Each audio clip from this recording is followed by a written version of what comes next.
Hey, kids. You're listening to the internet's wettest podcast about video games, consoles, and pancakes. The SML Podcast. Prepare for the SML Podcast.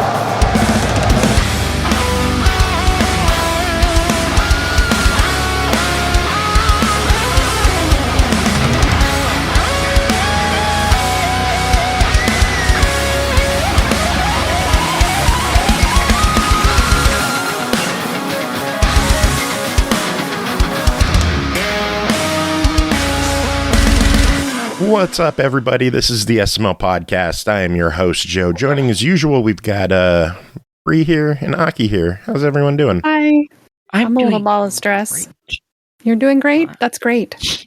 Yeah. I by the time I go home in April, I will have finally paid off my crown, and I will have paid off half my roof as well. So awesome. I'm going to be super happy. And I've bought a lot of Gunpla that I really shouldn't have bought. But you know, Gunpla. Yeah, well, we'll talk more about Gunpla later when we go through the news. But before we get to the news, and before Jacob gets here, obviously, because he's pooping, we've got some company joining us. Kunal and Len from SWDTech Games. How are you two doing? Hey, what's up, guys? We're good. We're doing great. How's it going, Welcome you guys? Back to the show, the both of you. Kunal, you were here 2 weeks ago for the launch of Pixel Noir on Steam. It hit 1.0. It is released. It is out in the world. Tell us, how's things going? Wow. Well, when you put it like that, I feel like I freaking climbed Mount Everest trying to get this thing out. So, feels pretty great. I mean, Len, you know, I would say, God knows. Speak for yourself, but I mean, for me, I feel like I'm like now like childless, you know, like I feel like an empty nester, you know, like I feel like an aging empty nester, you know, so like that's a thing, you know. I'm going through the motions right now, you know, the 7, you know, signs of like that you're dealing with some shit. So yeah, I'm on number 3 right now. So, you know, all right. It's been a pretty wild ride. Like, we had some pretty great numbers up on Steam charts and things for a while. Now things have kind of like mellowed out a little bit. And we are in bug crushing hell right now. Oh yeah. A lot of I would say like we've got you know, the community has been amazing in like just being like bringing bugs to our attention that we didn't catch in QA, and we've been sort of like patching, releasing as quickly as humanly possible. But yeah, outside of that, honestly, it's been great. We've gotten to do a little promo with Yaza Games, and we got another promo coming out soon. So lots of cool stuff that we've been able to share, which is awesome. What's this promo that you're talking about? Oh, hey, look, Jacob's here. Yeah. Hey. Hey, Jacob. How's it going? Oh, wow. Kunal's here. Yeah. Yeah. Joe, you didn't tell me we were having guests. You're an asshole. What if you would have been here?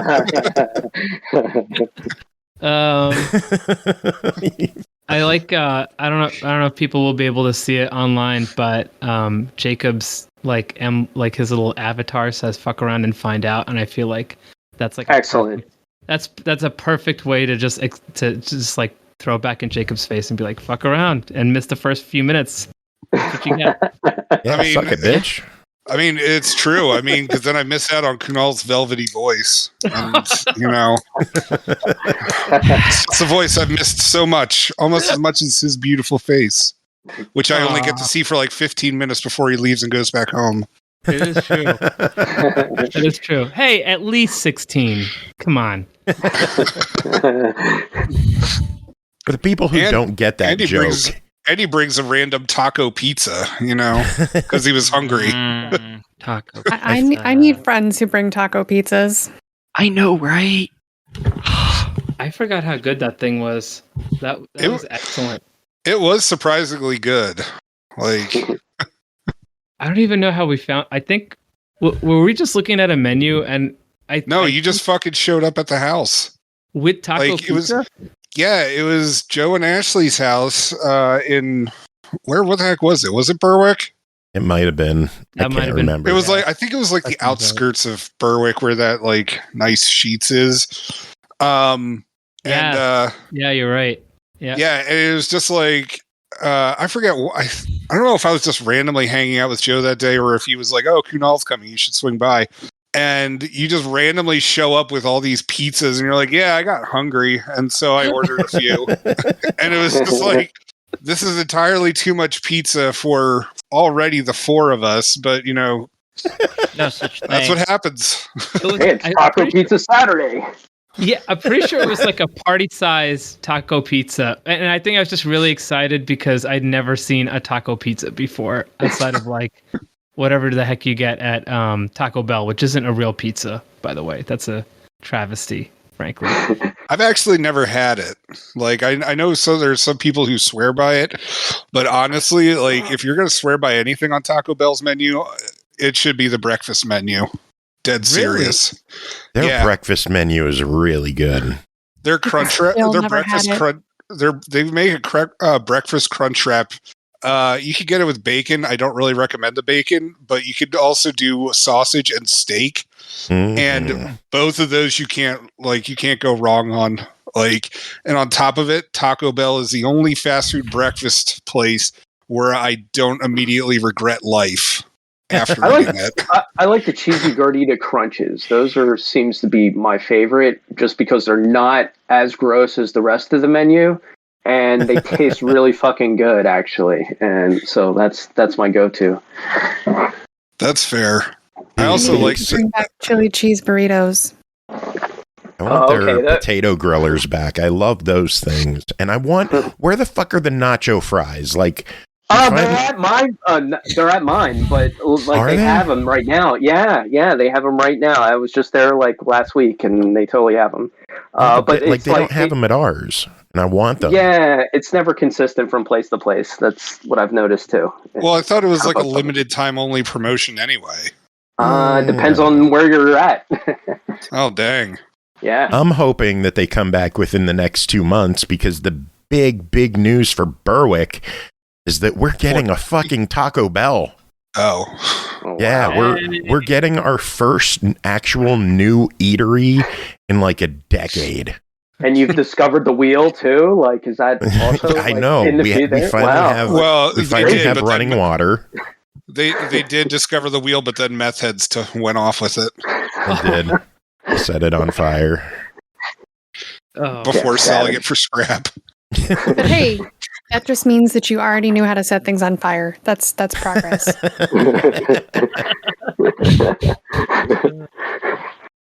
Oh, Lord. So, yeah, Pixel Noir, how's that going? Wait, has this episode actually begun? Or? Yes. Yeah. Oh, okay. I didn't know, man. I was off in the bathroom. You were late. Yeah, we know. Yeah. You were late. Yeah, no, duh. Of course. Like, yeah, this is standard, okay? I didn't know. It wouldn't be an episode without Jacob being late. That's true. He's got the stage shits, This guy just take a shit before he goes on stage, It's First of all, Joe, good luck keeping this discussion on track tonight. I ever plan on it. All right. So yeah, we got What were we talking about? The promo? Is that what we're talking about? Yeah. Yes. Okay. Yacht Club, you said you were working on something? Yeah. So we actually launched a kind of crossover kind of contest with Yacht Club Games. So in Pixel Noir, Shovel Knight has a home, and he's got a little spot in Pinnacle City where you could find him. And we're running a contest right now. We're going to pick 10 folks. If you find Shovel Knight and take a screenshot and share it on social media and tag us, you will get basically a treasure trove of goodies. So you're going to get Shovel Knight Dig. You're going to get a soundtrack from the amazing Jake Kaufman for Shovel Knight Dig. And then you're going to get Pixel Noir OST and Pixel Noir Arranged Album, which features some really amazing talent. That Pixel Noir Arranged Album made me cry the first time I heard it, actually. It is so good. It's so fucking good. It's my favorite arranged album I've ever been a part of. I thought Bound Together was. Oh, I really actually did. Didn't I have 2 tracks on that? I don't probably. Yeah, that was a really good project too. You're like drifting away from the mic. Oh, sorry. I am. Back. You know what? I was pondering. I was remembering. Okay. I was enjoying it. He had an oh shit moment, and he just backed up in his chair like, oh shit. That's right. Bound Together. What? That was like circa 2000 something, right? 2007? 2005. Wow. Next year's the 20-year anniversary. Oh my goodness. I feel like I have to do something for it. Well, yeah. What are you going to do? I don't know. Maybe like add a song or two. Do you want to do a new song? Sure. Cool. There you go. You heard it here first. Honestly, Earthbound was such a big influence to Pixel Noir. Yeah, absolutely. Would love to honor it again. Tell us about how Earthbound was an influence. That's a good topic. You know what? You've got the perfect person in Len because he's the creative director on this thing. Oh, okay. I'm not going to steal your thunder, Len. I'm just throwing me the hard questions. Okay. So, yeah, I memean, Earthbound has a lot of different qualities in it that we kind of picked up, just mechanically, like, where if, you're going to fight a guy or whatever, he'll run away from you if you're a certain amount stronger than him or whatever. But like more like, in my kind of like thinking about like it is like an art piece, I was kind of thinking like it actually takes from the rarer things in RPGs where they actually show like things in modern day, because you don't have modern day RPGs. And that was basically like the main idea behind Pixel Noir when I started this with Kunal. It was like, why isn't there like more like turn-based modern RPGs? I mean, we get all the like the fantasy stuff, but we don't get any of the modern stuff. And you could like get away from all the RPG tropes by just changing the theme of time, in that way. So thus we made Pixel Noir. And that really kind of came from the Earthbound influence, because that was kind of in more of like, the modern day. Also, there's like the other thing is the quirkiness, which Earthbound is obviously has an incredible writing and just like is so funny, the whole series. But I would say elements of that found its way into Pixel Noir's, script, especially some of the NPC interactions. And there's like, the game is a JRPG, and you kind of go through, instead of a gigantic world map where you're exploring continents and stuff, you're exploring basically parts of a city. And in, I don't know how many vending machines there are in the city, but every vending machine is downright silly. Like, I think there's like a hot ham and gravy vending machine. I can't remember. There's a whole bunch of jokes them, on right? you. I'm totally up for that. There's a chili vending machine like on the boardwalk, and he's like, "Hey, do you want some sand to go with that chili?" It's just there's some like oddball stuff. I don't know. It's totally up our alley. If you like kind of like oddball humor, it's like a fun time. What other crazy stuff is in like what you said? Shovel Knight's hidden in the game. We've already discussed that I'm apparently hidden in the game. Yes. What other fun stuff is hidden in this game for people to find? Basically, we took a lot of like cues and ideas from our backers too, because we had people who would want to make like bosses or NPCs, and we would kind of like make them into their own characters in the game. And so we like actually styled like a lot of like one of the bosses off of something a backer gave us, who was he kind of looks like Donald Trump. Like, we didn't really mean him to look like Donald Trump, but he turned out to look like him. So he is him, but we call him Mr. Conchorus, and he's got a gun, and he's just kind of an asshole, so it fits the profile. But like, we also have other things that like just like weird stuff from like the future, or weird like influencers that dress up as like weird stuff. Like we have somebody in our game who's like a professor from like a different universe, and that's based off of like some kind of influencer who backed the game way back when. I mean, Kunal, I mean, we've been at this thing for like the last 10 years. Yeah. So that guy's probably not even an influencer anymore, or if he is, he's got a billion followers. You know, the only people still around from the beginning of Pixel Noir is SML Podcast. Heck yeah. We're still here. We're still fucking here, baby. Oh God, why?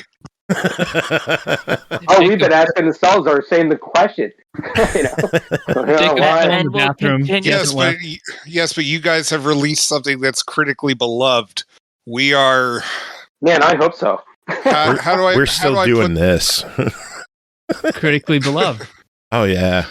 Joe, I need one of those T-shirts, man. 10 years, 10 viewers. I gotta get one of those T-shirts. Like that's. Hey, it's on our merch shop. Humor. Oh yeah, you should send one to me for free. I mean, come on. I'm poor. Come on. I'm poor too, man. I hear you. It sucks. Yeah, Joe says, as I'm sure he's picked up another collector's edition of something recently. No, I haven't. That cost I haven't like really bought any collector's editions lately. Although I am getting one in March. There we go. I am getting one in March. I'm getting the show. Jealous. What's the special thing about that one? Comes with a hat and a bunch of digital stuff. I get it mainly for the digital stuff, not for the hat, because I don't wear hats. Although I should, because I'm bald. But would any of them fit your gigantic fucking head? They're snapbacks, so they extend. Mm-hmm. I think Joe would look good in a fedora. Oh, Jesus. Oh, come on. Terrible advice. I concur. Hello, milady. Can I show you my podcast? Rights revoked. My fedora wants you to listen to my podcast. Oh, sweet baby Jesus. Oh man! So Pixel Noir, what's coming in the future for Pixel Noir?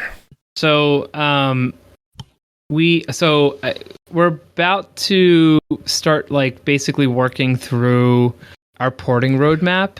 We're going to be getting together with the team next week. We would have started a little bit earlier, but we really wanted to give focus to some of the bugs that we need to patch fixes for. But basically next up, we have some decisions to make. We've got, other platforms we can head to next. And so what does that journey look like? I know localization has always been a consistent ask from the fan base. So Spanish, particularly because we used to work with Badland Publishing. And so there was a lot of kind of Spanish connects there and just folks that were following us from that. So I know that has been requested quite a bit. And so that's something we have to think about. I guess related to porting is really like thinking about consoles and where we want to start in that whole journey.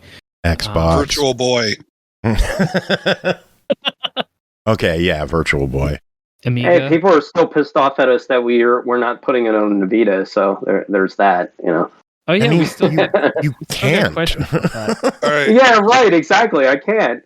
Guys, I don't want to put you under any kind of like time crunch or anything, but the Xbox 360 marketplace is closing at the end of June, so you guys really got to get that one out there. Yeah. So about that. Yeah, I mean, I honestly, we got to figure out where to start. It's probably going to be based off of where there's the most kind of like asks or demand or something like that. But also we have to take into account barriers or like ease of porting and all of that. Some of these platforms are kind of tough to work with. Like Sony is notoriously tough with their developer portals, and they have a lot of like strict IP regulation and stuff like that. So it's a really pain in the butt to do this thing while sort of working in a decentralized fashion, which we are. Like we're not all over the US. And people are actually really like asking us to put this on the Switch. Like that seems to be the most popular ask for this that thing. Makes sense. And I can totally understand it too. I mean, I'm an RPG guy, and I love playing RPGs on the Switch. So yes, the marriage will happen. But I think the thing is too is that we need to really kind of consider our options when it comes to other online platforms, GOG or whatever, anything else online. I don't really know. I don't really follow that space, but it seems to be the next logical thing before we then handle consoles. I don't know if Kunal seems to agree. I think to a certain degree. I'm kind of like, get it on the Switch now, but I understand that there are things involved. So yeah, I really want to get a Switch dev kit. Leo seems to already have one. I want my own. We'll see what that happens with that. So yeah, I mean, we definitely want to port. And localization is totally important. And what Kunal was saying too about Spanish localization, I've gotten a lot of demand to just put this thing in Spanish. It's kind of seems like it's the most popular language even in America, other than English. So we should do it. It's got to happen. Yeah, it makes sense. Have you been in talks with any other publishers about possibly working on a port for you guys, or working on developing the port? I'm not sure what engine you use or how that shit even works, but so we have been talking with one right now. I don't think I can name them, but I know we have some inroads there to make as well, because we obviously left our previous publisher, and so we're kind of doing this thing on our own, putting this out, all the marketing ads and marketing content that was like straight out of our pockets, just trying to get the content out there so you could celebrate the game, and kind of raise people's awareness and attention to the game as it came out. Going forward, it definitely something that we're looking to do. I don't think we've made any kind of major inroads yet. I think tomorrow is going to be 2 full weeks from release. So we will get there. But we're still in the... But I want it now. I know. Oh my God. Yeah. So here's my question to Kunal, is that from people that Joe has recommended to you, have you reached out to any of them? Probably not a question I've asked you yet, but I'll ask you. Okay, cool. No, I have not. No. You bastard. I had to ask in front of Joe. I had to. Yeah. No, I've not. I'm kind of waiting until things calm down a little bit before. Yeah, we have a lot on our plate right now, guys. I mean, it's a lot, like having this thing out there, because there is a lot of just shit flying at us from all angles, and especially since we've been out there in the internets for like the last decade, just showing this thing off. It's like it's grown legs, so like when we put it out there, it's like, oh fuck, this thing is attacking us, So we're trying to deal with that, and then we will like move on to porting and other stuff, and probably even a publisher too. Like just after things gotta calm down at least like another 10% before we're like, okay, yeah, let's handle this X, Y, and Z. Yeah, I mean it's. I'm sure as you guys talk to other devs, I'm sure it's a similar kind of story where it's like once you launch I'd imagine for the first few weeks everybody's just like in holy crap mode, just trying to tread water. That's kind of where we're at. Things have started to mellow down, and now we're able to start to have some of these conversations, which is nice. Very cool. I hope something comes of that, and fingers crossed we see it show up on console soon. I backed it on Xbox, so I mean I just want my Xbox version. If not, I know you people. I will. I know you do. Oh, I'm getting a text in like a week if we haven't announced something with. Every other day, I'm just going to text Kunal. Hey, Koonie Poo, what's going on? But you would take Pixel Noir on Switch, wouldn't you? Oh, of course. Okay.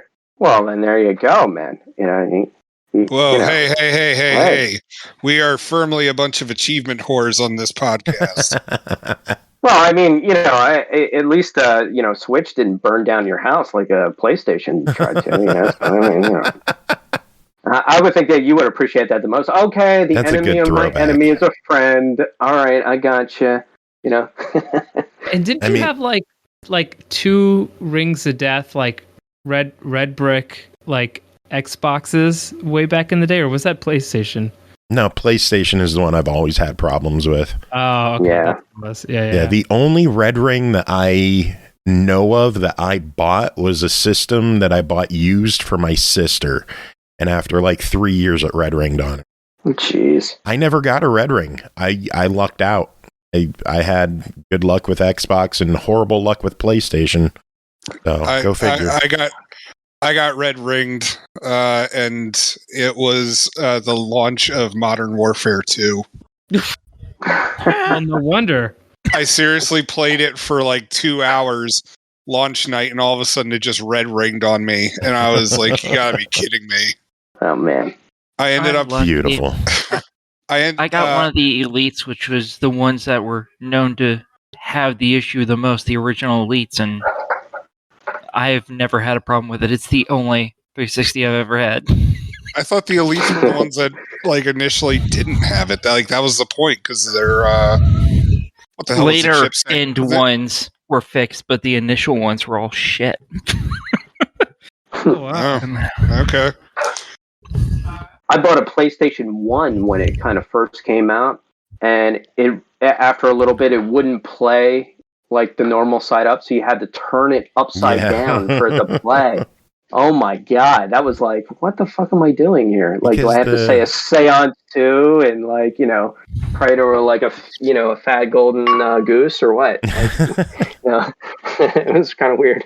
From what I know, it's because they used plastic for the track that the laser ran on.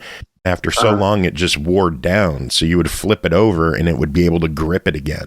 That makes sense. Yeah. Huh. Good old Sony quality. Bad engineering, man. It wins again. Oh, man. So what else did you guys want to talk about with Pixel Noir? I think so a few things are about to happen. We are going to be putting out track by track a Kunal Reacts video to every single Pixel Noir arranged album track, which is going to be fun.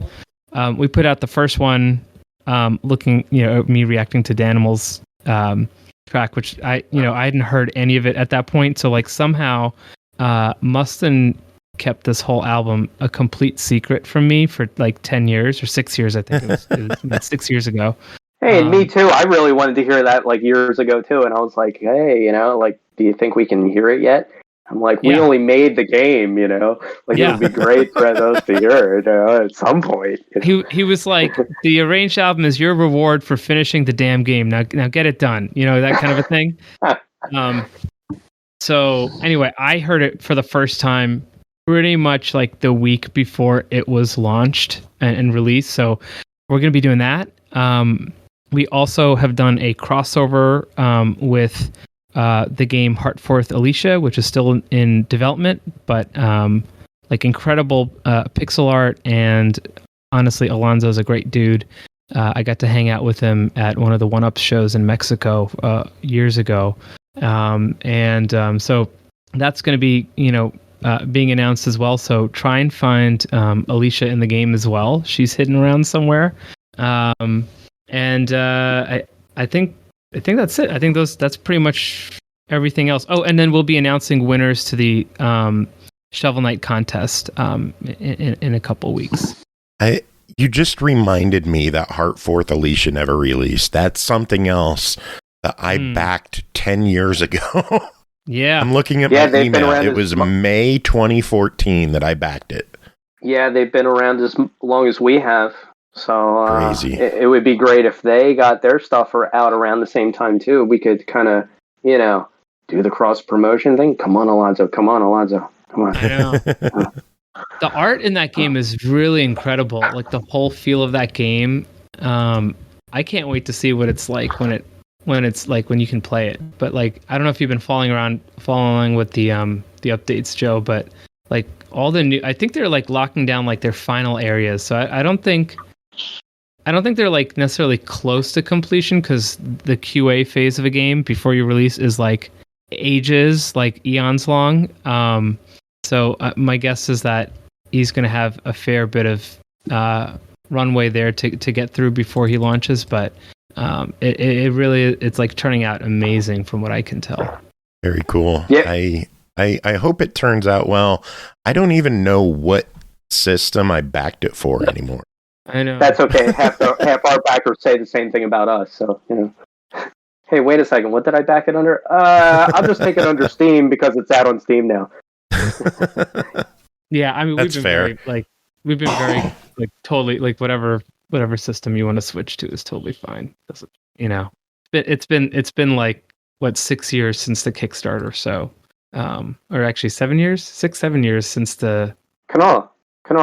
We ended our Kickstarter in October of 2015. No, that's the. Oh yeah, you're right. Yeah, was that the first Kickstarter? No, the first Kickstarter was exactly a year ago, or a year before that, in 2014. Crazy. Yeah, I'm crazy, right? Fun. I just looked. I backed Heartforth Alicia for PS4 and Vita. Well, oh man, I don't think that's happening. Somebody did crack and do they did a homebrew of the Pixel Noir early access on Vita. So you can technically play Pixel Noir on Vita. Just gonna put that out there. Wow. It's only the early access, but somebody did it. And that is crazy. I guess if you search, yeah, go ahead. I was gonna say, I guess it's done through a homebrew. Is the Vita cracked like that? Yeah. I think if you search Pixel Noir Vita homebrew, there's like a whole Reddit thread dedicated to that. So wow. Just gonna put that out there that hey, we technically you can play Pixel Noir on the Vita thanks to this random dude. That is crazy. You can play Pixel Noir on a toaster. It's got to be a Kenmore toaster, and it's got to have it on like, my fridge. Pixel Noir on my fridge, and it's got to be the quadruple bread version. You can put 4 pieces of bread in it. If you do it on 2, it might skip and crash on you, whatever. But you got to have the 4 bread. Did you see? There's an Xbox toaster. There is. Oh, yeah. There's a toaster shaped like a Series. What is it? A Series S. And it burns the Xbox logo into the bread, or it toasts it into the bread. Oh, it's funny. God. I'm looking at it now.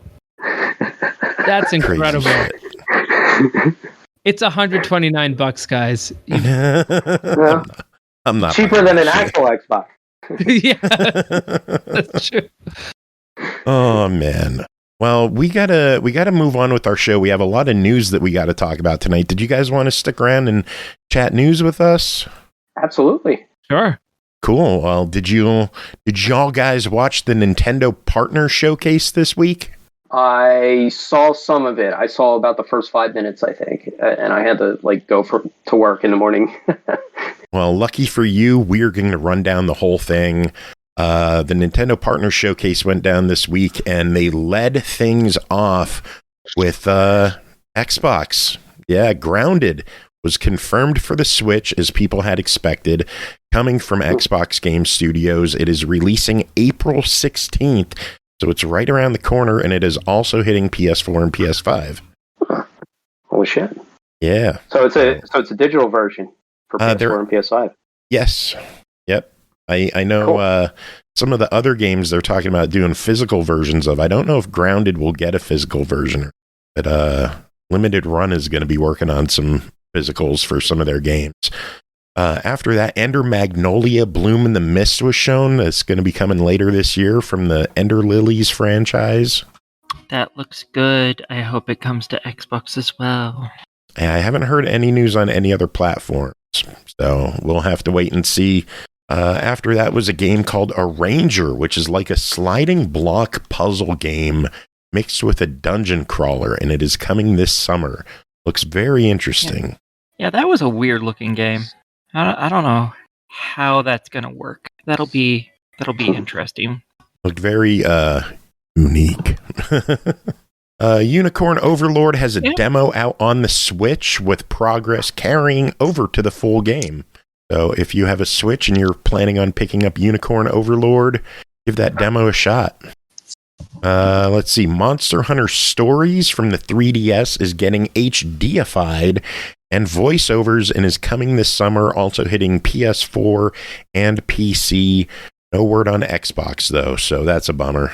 You like the Monster Hunters? I do like Monster Hunter. They're fun. If I like them with fast weapons, like if I try using a greatsword, it's the slowest shit in the world, and I can't do it. I need like the dual wielding blades, the daggers, just so you could actually like feel like you're doing something.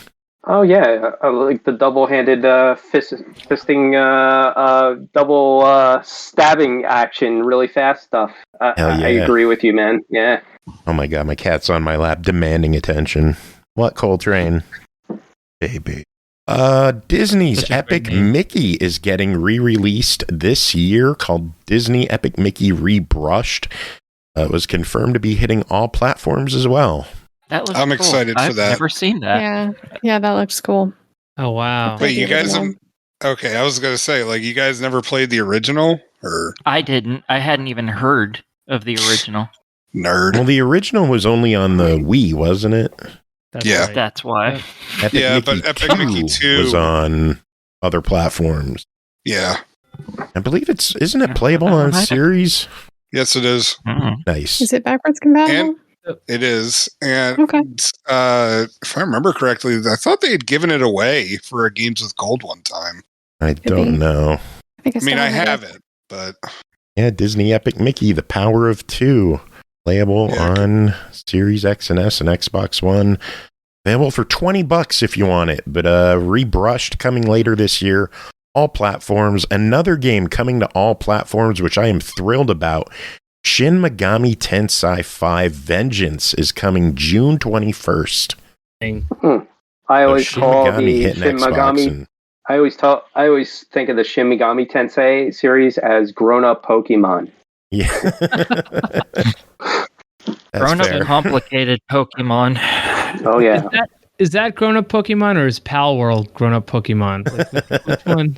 Well, Pal World definitely not Pal World. I'll tell you that much. Yeah. Copyrighted Pokemon, you know. Yeah, right. Copyright infringement Pokemon. Jacob, some news for you. Star Wars Battlefront Classic Collection is coming March 14th to all platforms. Hell yeah, I can't wait. Battlefront 2 is amazing. And it's going to have online play with like 64 players. Which that I'm pretty excited about because like the original, not the original. Sorry, the one for Xbox. It's like they released it and you can buy it, but it's like, what's the point? Because there's no online play. So now we got it again. And to be honest, right. And to be honest, I actually prefer that Battlefront 2 compared to the current one. Yeah, most people say that. And that's why they're coming back. Yay! Another March release, South Park Snow Day got a new trailer. That one looked pretty good. I wasn't sold on it at first, being a 3D game, but the preview looked pretty good. Is this another RPG? Is it an RPG or is it like Stick of Truth or is it different? It's like a co-op action game. Oh wow! Yeah. Yeah, I was really expecting it to. Go ahead. Okay, I was really expecting it to be like Fortnite, but South Parkified, and instead, it actually looks like it could be a pretty good game. So I'm kind of excited for it. I'm hoping that it turns out good. So, Thimber's saying, "Isn't it sort of like Battle Royale?" I don't know. It's possible, but originally that's what they made it sound like. But that trailer didn't make it look like that at all. It didn't. I don't know. We'll find out. It comes out in a month. So, something Aki is thrilled about. Sword Art Online Fractured Daydream is releasing this year. It is also hitting PC, PS5, and Series X and S. I got to have it. I absolutely love these games. The irony being is I don't particularly like the show. I don't really like the main character all that much, but man, the games are so damn fun. We've got to get this. Is it the same character? Is it like Yes, surprisingly. Yeah, it's almost all of them. You're still playing as Kirito, who is the main character of the TV show. So I don't understand why I like them, because I still have to deal with the same character that I can't stand. But playing as him is so much better than watching him say stupid stuff. So 20 years later, he's still stuck in the game, I guess. It's always a different game he goes into and gets stuck almost inevitably every time. It's like if I were him, I'd quit playing fucking video games at that point. There's a problem. Time to get a job, kid. There's a problem for Aki with the next game. I'm just going to read what I wrote here. Gundam Breaker 4 coming this year. Hi, Aki. It's coming to everything but Xbox. Sad face for Aki. It's coming to PC. I have a good PC now. I can still manage this. I got this. We can do this. And it has a collector's edition, because they've already announced that has, the steelbook. Who cares? And it has a Gunpla model kit with it that looks so pretty, and I want it. I want like 3 of it, because it has 3 different forms, and I want all 3. And I'm actually kind of surprised it's not hitting Xbox, because it's a Namco game, and they've been doing everything on everything. So, I'm not sure why. I have to guess maybe the SD Gundam Battle Alliance didn't do well. Maybe I'm not entirely sure. Gun Barrel Strike Gundam Breaker version exclusive Gunpla. Swap out various parts to create 3 different variations. And it's so pretty. Oh my god! I need it. I know somebody who's going to buy it, and I'm trying to convince him to sell me the Gunpla. I don't think he's going to be willing to, but I'm going to try anyways. Oh, good luck. Super Monkey Ball Banana Rumble was announced as a Switch exclusive coming June 25th. That has over 200 stages and online play for up to 16 people. So, oh man, the original was like the bomb. So that's awesome. I love Monkey Ball games. I hope this one turns out pretty good. But I didn't something I'm sure will turn out good is World of Goo 2. Oh, yeah, definitely. Yeah, people are excited about this one. Another Switch exclusive hitting May 23rd. When was the original? I think I completely blanked on that one. That was like 10 years ago, right? 15 years ago? It was on the Wii. It was like a launch title for the Wii. Yeah. Yeah, it's been a long time coming. Which one was that one, so I can refresh my mind? World of Goo is where you have to attach black blobs and create like bridges and... Okay, now I remember that game. It was a really cool, like very interesting game. See, Len, we're not the only ones with like 10-year dev cycles. Yeah, I'm kind of getting that feeling, it's like, oh, well, okay. We're not complete losers. All right, awesome. Fantasy Life I, The Girl Who Steals Time, is going to be hitting Switch October 10th. So if you're into Fantasy Life, there's a new game to check out. Another Crab's Treasure is releasing April 25th. It was later confirmed to be hitting all platforms, and it'll be on Game Pass. Yes. Ooh, I'm excited. Yeah, so good stuff there. Penny's Big Breakaway was revealed as out today. I love when they do that shit. I love shadow drops on games. It's like, it's here now. Get it, bitches. Woo! Suika Game is getting paid DLC for multiplayer today. It is a fruit matching puzzle game. I've never played it, but it looks interesting. Yeah, that's definitely a thing. Yeah. Pepper Grinder has a demo out today, and it is releasing March 28th. I believe Purnell's excited for that one, if I remember correctly. What is Pepper Grinder? I mean, that's an interesting name. I was just wondering if it's an actual interesting concept. Let me see if I could pull it up. It is I a know you high-speed move platformer around. with drill-based movement. Yeah. Alrighty, so it's kind of like Bomberman, but like with a drill. Maybe. It's hitting PC and Steam March 28th, so you could check that out on either of those platforms. Cool. Yeah, it's a really weird trailer. I don't really understand exactly what the gameplay is going to end up being. Because it's from just Devolver, so it's going to be different. weird. Yeah, it's so different from any other type of movement I've seen. So I'm just not sure what to expect from this. Speaking of weird, Pocket Jockey Ride On is available today. It's a jockey game. I don't know. It was weird. Like a horse jockey? Is that what we're talking about here? Yep. Yeah. Joe was very disappointed when he found out what it actually is. Oh, shut up. Let's see. They had a sizzle reel showing off a handful of quick titles with Snufkin, Melody of Moomin Valley, releasing March 7th. Tales of Kanzera Zao, releasing April 23rd. Demon Slayer, Kimetsu no Yaiba, Sweep the Board, coming out April 26th. Kingdom Come Deliverance, going to be getting a Switch version March 15th. Contra Operation Galuga is releasing March 12th, and it has a demo out now. And if you complete the demo, it unlocks a bonus in the main game. I don't know what kind of bonus, but a bonus. Nice. I love when they do stuff like that. That's cool. Yeah. Give me a reason to play your demo, right? Yeah, other than, seeing if you like the game anyways. And then some more Xbox love with Pentiment, and it is out today. Nice.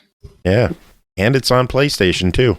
So there's another of the Xbox games hitting multi-platforms.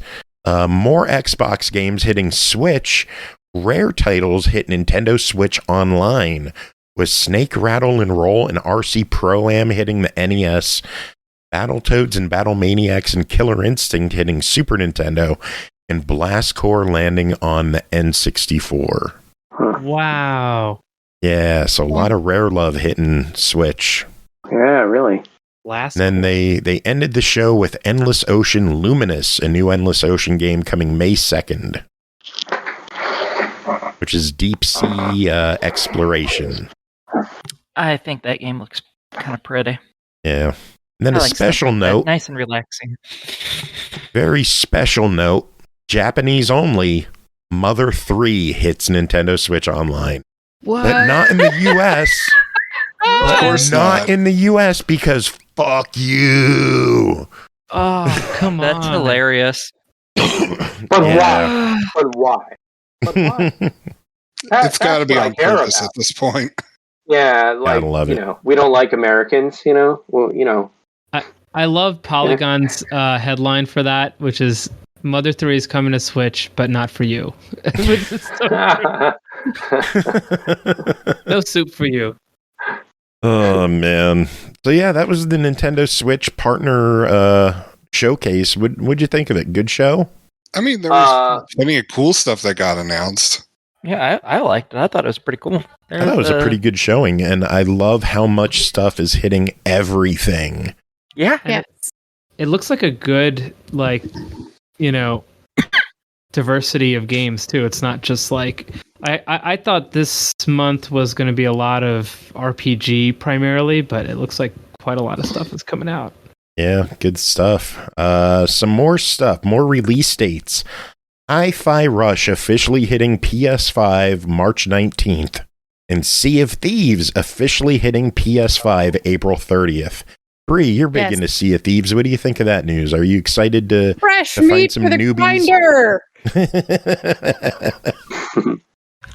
So you're excited?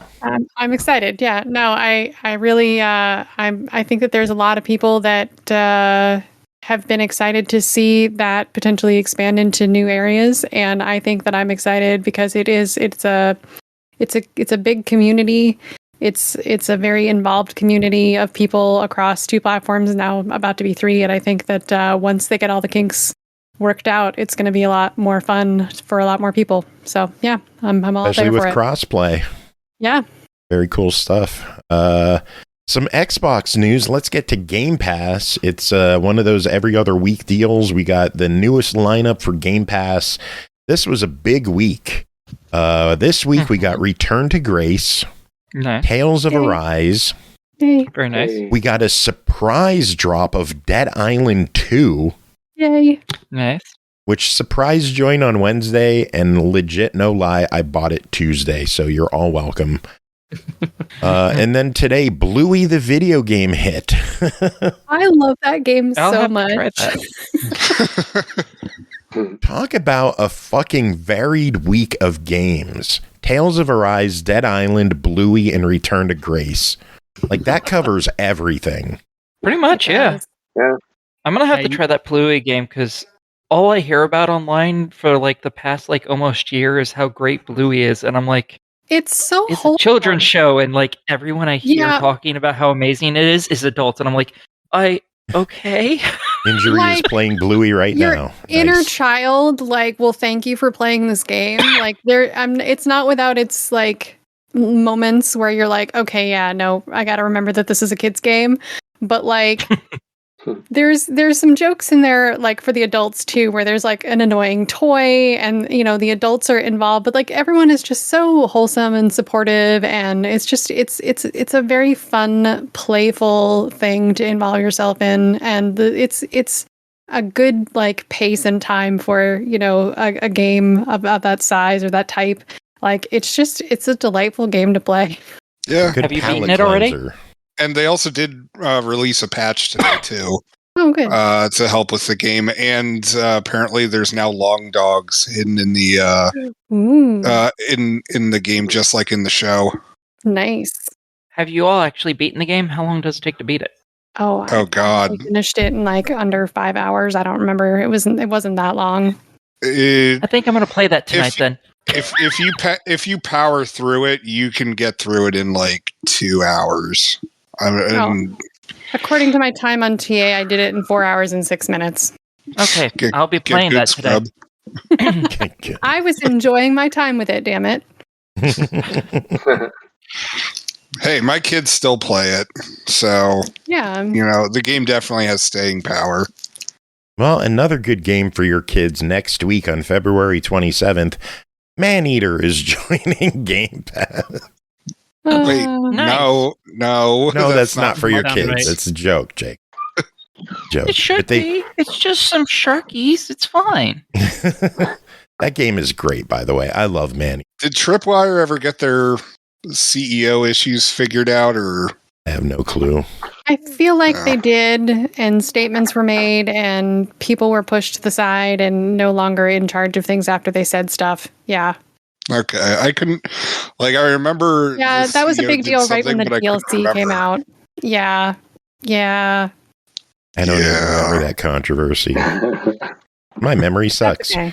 But Madden NFL 24 is also joining cloud gaming the 27th. I mean, I already had to review it, so. Okay, well, if dang it, haven't played it and you only do cloud, now it's on cloud. So yay! February 28th, Indivisible is returning to Game Pass, and February 29th, Space Engineers is hitting Game Pass. Very nice. Indivisible is a fantastic game. Everyone should go play it. Totally agree. Also, the soundtrack to Indivisible was just fantastic. Yeah. I don't know who did the music, but it reminded me of like Gary Scheinman, like his kind of stuff. Sorry. Let's see. Sadly, that's an everyone but me kind of conversation.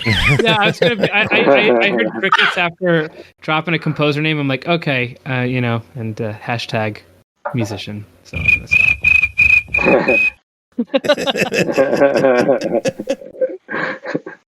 March 5th, Warhammer 40k Bolt Gun is joining Game Pass.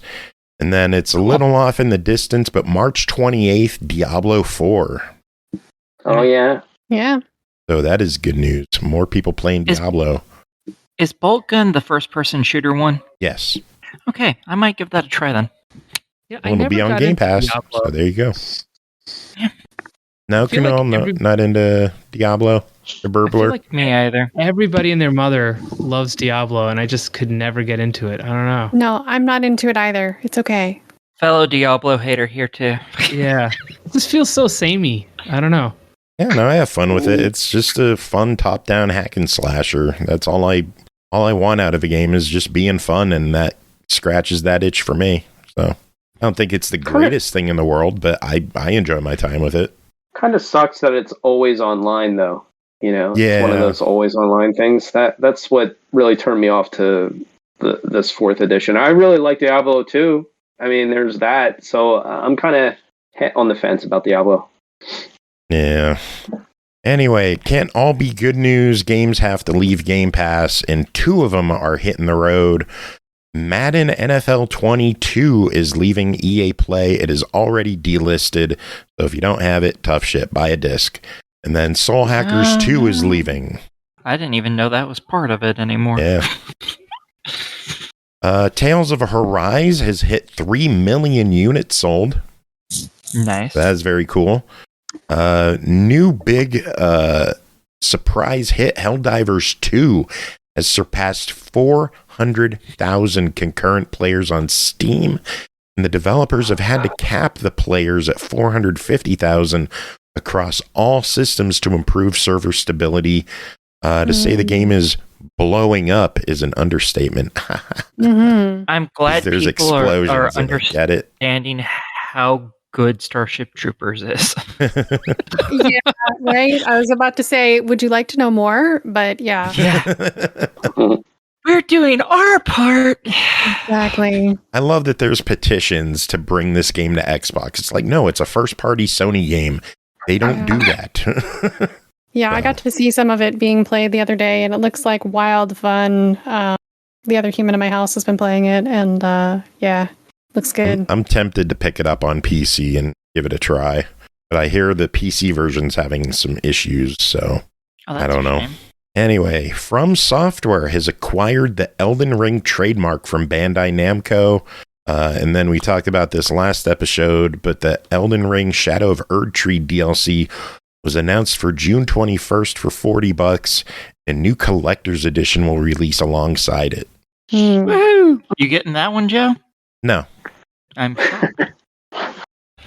If there was one of them you'd get, I really would have expected that, because I'm sure that's going to have a fantastic statue with it. It does. It's a really nice one. I don't know. I think you would probably like that game, too. I think you'd suck at it, but I think you'd like it. That's exactly my experience with it. I really sucked at it, but I actually really loved it, and I don't understand why. Usually, if I suck at something, I'm like, it kind of turns me off. But I don't know what it was about Elden Ring. I was like, wow, this is really fucking good. I really like Soulsborne games. I am horrific at them, but I absolutely adore them, as long as they're not Dark Souls. Ironically, I don't like Dark Souls. Yeah, same. Some more Warhammer news. The Warhammer 40K DLC for Power Wash Sim is coming out February 27th. Nice. Yay. So get ready to wash more shit. I am all for it. In that one, you also get to play as some character from the universe, and that the specific group of whatever that character is, because I don't know Warhammer 40K, they believe that machines are alive. So the person actually talks to the machine while you're cleaning it, as though it's a living thing. Oh, that's cool. That'll be fun. Wow. Yeah. Let's see. Abstraction Games is releasing Gigantic Rampage Edition, a new full version of the once canceled MOBA from 5 years ago. It'll be $19.99, available on Xbox One, Series X and S, PC, and now as well on PS4 and PS5. Is releasing April 9th, and Gearbox is publishing it this go-around. And if anyone wants to hear a review of that, I think that was episode 300, and that was my first review for SML Podcast. Wow. I can't even remember that far back. Ago. Yeah, no. I also wasn't credited for that one. No? No. So, yeah. What's the story there that you weren't credited? I don't know. I just assume that whoever was writing the stuff for SML's posts on Twitter just didn't know who the fuck I was. I don't know. Because that was back when I was writing stuff in, so... Last bit of news I have is the Final Fantasy XIV beta is now live on Series X and S. Reminder that it is for new players only, as it requires you to link your Xbox account to your Square Enix account, and they cannot be unlinked. Existing players must wait until the full release to play. Achievements are live, and it includes 158 for over 3,000 gamer score. Yeah, and I guess I should also point out for everybody, if you already have an account and you decide to link them, it wipes your data and you're starting clear. Yeah, that's why I said it's only for new players. Yeah. Well, that's your account go bye-bye. Yeah. I just wanted to make sure everyone understood that in case they went to try and they're like, hey, wait, I have an existing account, I can do this. And I just want them to understand what you're going to screw up if you fuck around. You will find out. The store page as well mentions that all that info. So again, if you already play 14 on PC or PlayStation, wait for the full release. Do not play the early beta. But if you do play the early beta, it is free to play. It does not require a Game Pass Core subscription. The full game will. So if you just want to check out what the game's all about, play the free beta or play the free trial when that releases. It is a huge free trial with a lot of content. But if you buy the game, you will have to be a Game Pass Core or Ultimate subscriber to continue playing on top of the monthly fee. And from what I understand, it is also a pretty fun game. I know it's fantastic. A bunch of people who play it, and they all love it. I played it on PS3, PS4, and PS5. Oh, wow. Oh. Yeah. Everyone I know plays it on PC. They got the free version. PC game. Yeah. So that's my news. Who else has news? Bree, any news this week? I think we covered all the things I had on my list already. Aki, any news? Apparently someone is porting Legend of Dragoon to PC, and I don't know if that's going to become an actual thing, but I really want it, like really badly, and Sony needs to not say no to this and shut the fuck up and let it happen because I've been wanting this for a very long time because Legend of Dragoon is like one of my favorite JRPGs literally ever, and I want it because that's an old PS1 game. Hopefully Sony doesn't cease and desist it. I hope not. I want it so bad. It needs to happen. Jacob, any news? Well, the Borderlands trailer finally fucking dropped after the movie was filmed like 2 years ago. I'm not gonna lie, okay. I'm psyched for it. Like it looks like it's gonna be a lot of fun. Like no, apparently the person playing Lilith is hot. It's Cate Blanchett. That means nothing to me. I'm bad with names. Okay. Cate Blanchett? Yeah. Huh. I don't know if she's like a fan of the series or she just thought it would be like a fun exercise in frivolity. Yeah. And Kevin Hart is playing Roland, which honestly, like, I know, like, for as much as we all bitched about like, oh my god, why is he playing him? He can't do better. It looks like this is going to be like his first serious action role. Like, I was going to say, has he ever done anything serious like that? No, I don't think so. And it looks like he took it seriously. Like, there's nothing of him cracking jokes at all in the trailer. And he's not selling DraftKings, Yeah, right? I'm looking at some of the cast here. Jamie Lee Curtis as Tannis. I love that. Jack Black as Claptrap. Oh my god, this is fantastic. I'm going to love this. Yeah, the Jack Black looks like he's going to nail Claptrap. The end of the trailer where he's expelling bullets was pretty fantastic in the trailer. I'm going to go watch this trailer right now. Keep watching. Jacob, anything else? I thought I had other news, but I can't think of it, so I'll save it for next week. All right. Isn't there Disney Dreamlight Valley news? Oh my God! Yeah, that's true. I didn't. Yeah, so Monsters Inc. is finally coming to Disney Dreamlight Valley, which, I mean, like, if you've been playing, like me and Bri, I haven't played it. I just you haven't been playing it. Oh, no, damn it! So, not so you just buttered me up to get me all excited about it. Okay, I did. All right. So anyway, so if you've been playing it, there's been Monsters Inc. items in there for a while. So, but yeah, so we're expecting Mike and Scully in there, and yeah, and pretty soon they're supposed to be announcing the next Star Path as well. So things are going to get pretty exciting. The Monsters Inc. update is going to be free for everyone, and it launches on the 28th. Very cool. Let's see, Len or Kunal, any news that you would like to talk about, or are we good to head on to reviews? Pixel Noir is now on Steam for $24.99, and you can pick that up anytime you want on PC, Mac, and Linux. There you go. Very cool. Well, give us one more sales pitch before we let you two get going for the night. It's been a pleasure having you two on, chatting about the game and chatting news with us. Give us one more sales pitch about Pixel Noir. Tell us all about it, how much it is. Well, you already told us how much and where it is, but fucking whatever. Do it again if you want. How about this? It's Pixel Noir. You should just buy this because it's really fucking awesome. It has really fucking good music in it, and the gameplay is really fucking awesome. There you go. How about that?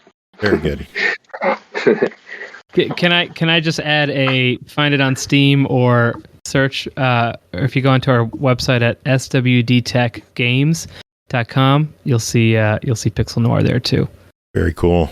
All right. Oh yeah, and we're also one more thing too is that we are also Steam Deck verified, so you can play it on Steam Deck too. Very nice. I know Purnell is very excited about that because he loves his Steam Deck.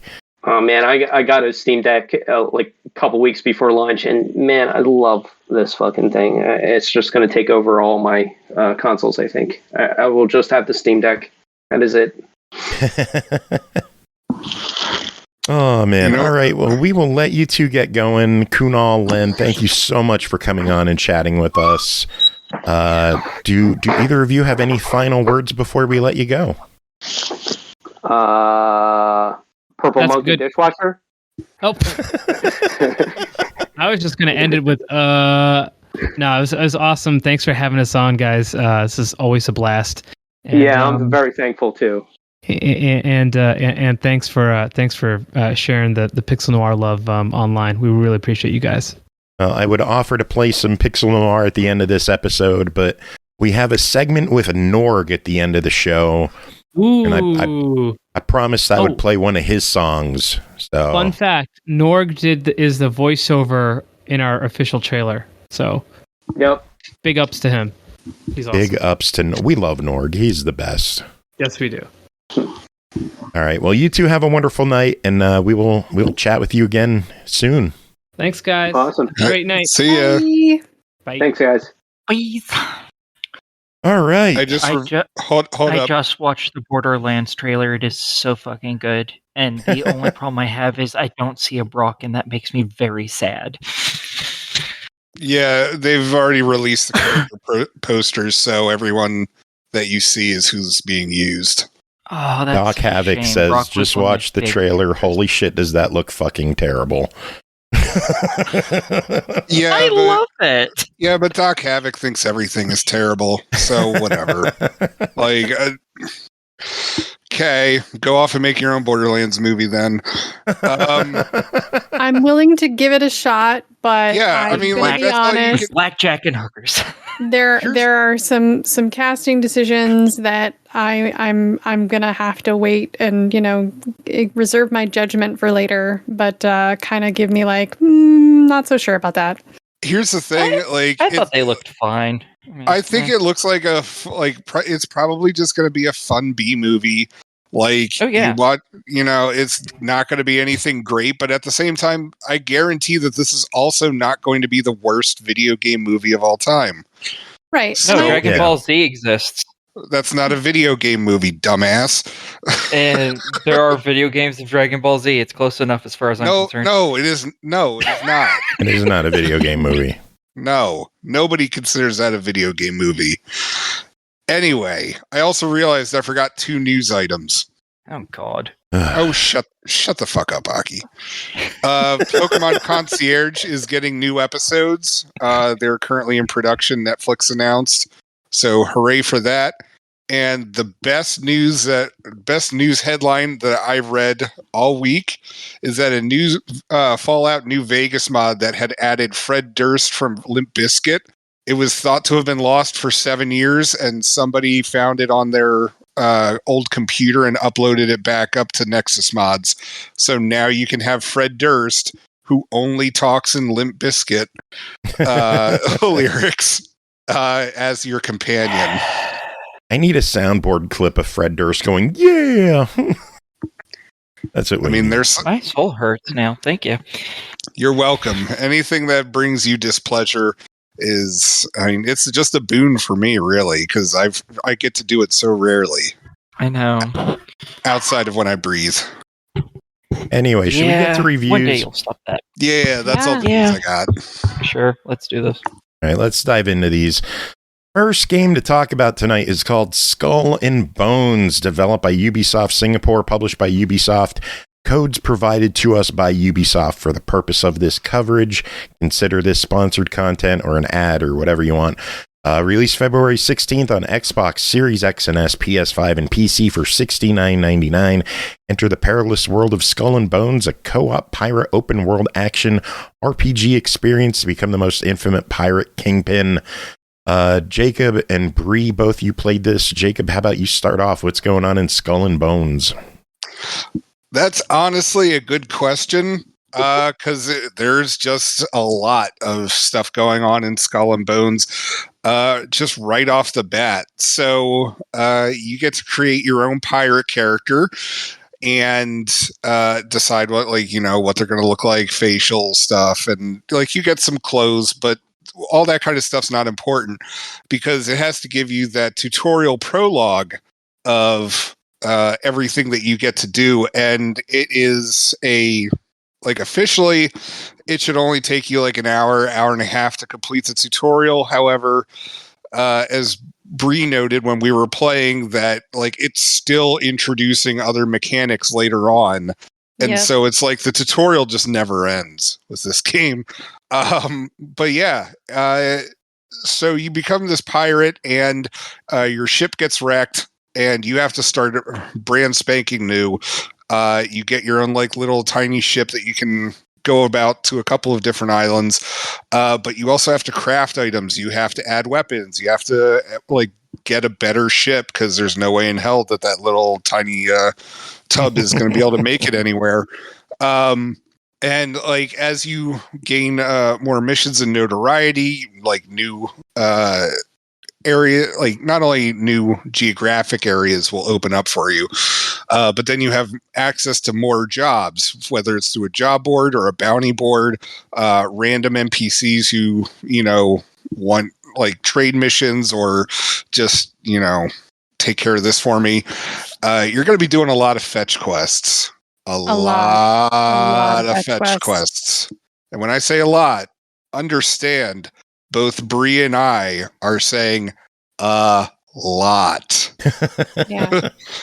And the thing is that there are pretty much 2 kinds of quests in this game: fetch quests and escort quests. And if you don't like escort quests, well, go fuck yourself, because there's it's really just those are your options. Hope you like them. But and of course, the thing everyone's going to wonder about is how's the combat? Well, it's ship to ship. And I'm not going to lie, the combat in the game is really fun. So you have to deck out your boat with cannons and other kind of stuff. But later on, you can add all sorts of stuff. My ass got destroyed by a boat with a flamethrower one time. like it just came out of nowhere, and like the guy just like ran, like he was just sailing right by. How just is a wooden boat doing with a fucking flamethrower? What the shit? Oh, you can get iron reinforcement for part of your ships and things like that. So I guess it makes sense. It's still a wooden boat. I know. I don't know, man. Like the guy just up and destroyed me. Like he didn't even. I think I know why. By the way, that happened is we had something that was called like a death mark or something on us from one of the quests that we did, and I actually ended up getting a glitch from that later, where it kept telling me like that the death mark has been taken off, and it just kept telling me that over and over and over again until I restarted the game. Oh, geez. We were being hold on. Was that when we were playing together? Yes. Oh, no. I think we were being hunted. Yeah, I think it was because of the dude that we were playing with. Oh, no. I think it had to do with a quest that we started right at the end. Yeah. Honestly, I assumed it was because of that guy. Yeah, we ended up playing with a rando. Yeah, Joe was supposed to join us, but he got food poisoning, and he was feeling sick and pooping his guts out. Oh man, I had such a migraine that night that I was like physically punching my skull to try and alleviate it. It was, oh man, I felt like shit that night. Yeah. Well, yay, food poisoning. Yay. So Bree and I ended up just playing with this rando who, like, we thought, like, you know, he looks like he's maybe a level above us. No, he is OP. Like ridiculous. And so like half the time he just leaves us and just like goes off and just runs around destroying crap all the time. Made it nearly impossible for us to complete a mission because we like one of the early tutorial missions. Too, you have to roll into one of the ports, and it's just like you roll in, you talk to him, and that's it. And every single time that we would try to get into the port, he'd be there, be like, "Whoa, it's time to attack the port!" Yeah, yep, time to pillage it again. And it's just like, dude, like, what the fuck? You know what we're trying to take care of, and so. Bree and I ended up having to fast travel to the port, like as close as we could to the port, and then make a beeline straight for it before he could figure out what the heck we were doing, just so we could complete the damn mission. In retrospect, we could have booted the guy, but it was nice to see what things could be like with a full crew. You're allowed to have 3 people total in a crew, and one of the things it tells you is that once you have extra people, the difficulty goes up, but the rewards get better. So it was nice to see what that looked like at that scale. I mean, to be fair, if I was playing, I would just destroy stuff too. So I'm not gonna lie. I mean, like Bree's over here being like, hey, you know, it's good to see what what it's gonna be like for us later on, and I'm just like, dude. Like, I just need a guy to fuck shit up while I try to complete my tutorial missions. That's all I need. And so, yeah, like, the ship-to-ship combat is a ton of fun. Each ship has, like, little spots on it that are with weak points that will severely damage it. You can also board the ship and steal a bunch of stuff. And, yeah, it's just... You run around, you find treasure, like, which, good lord, those kind of missions are annoying because it's going to be different. Yeah, go ahead. Because the treasure maps are different for everyone, and so despite the fact that Bree and I were on the same mission, her X marks the spot was different than mine. And so, like, there we are just, like, running around a damn island trying to figure out where my crap was before we finally did. But the problem is that also the game is very unclear with how certain things work. And so we were like, oh my God, like, do I need a shovel? Like, is that what's wrong? And so it was just glitched. Yeah. Yeah. I just had to hop out of the game and hop back in and boom, there's my spot. But yeah, like, so like Bree had to stay on the island while I ran back to the main thing to see if I could figure out how to get a shovel. And, no, I didn't need it. but yeah, so for all of like the fun that we were having with, the problem is that the ship to ship stuff is, at least from the start, is not as common as you'd probably want it to be, which is a little disappointing because it's just for the tutorial, there needs to be more, like, it throws a lot at you, like a ton of stuff. Like, here's how to craft. Here's like where you do this. Like, this is how this kind of system works. And this is what you do for here. And it's just, it throws a lot at you. It doesn't explain itself particularly well. Poor Jacob could not find the blacksmith no matter how many times I directed him to the blacksmith. You could have led him directly right up to the blacksmith, and he still would have missed it. It's Jacob. All offense intended. That actually did happen once. I wandered over to one of the merchants. I wandered over to one of the other merchants, and then I turned around. I was like, "Oh my god, there's the blacksmith! I've been looking for him." Bri, I am so sorry I left you in his care. We had fun, actually. We did. Yeah, that was a friggin' blasty blast. We were up till 2:30 playing this game. Yeah, and then I felt like absolute shit the next day because I'm 39 and I'm old and I can't do these kind of things anymore, apparently, unless I'm going to get to sleep all day. Because I was actively whining to my wife. She's like, "So are you going to get breakfast?" I'm like, "I don't want to get breakfast." Anyway, it was just Jacob is old. Anyway, so the tutorial is long as hell. It doesn't explain itself well. The missions are not particularly varied, and I'm not gonna lie, it's just when the game is fun, it's a ton of fun. I was as I said, I was having an absolute blast with it. But when it's essentially when you're on land, you're like, this is boring as hell and frustrating as shit. And there's not a lot to do on land and other outside of these ports where you're upgrading your ship and your tools and these sorts of things. Most of the game is meant to be at sea, and maybe the downside of that, and this was best put by someone else, is you're not. I didn't feel like I was playing a pirate as much as I felt like I was playing a ship.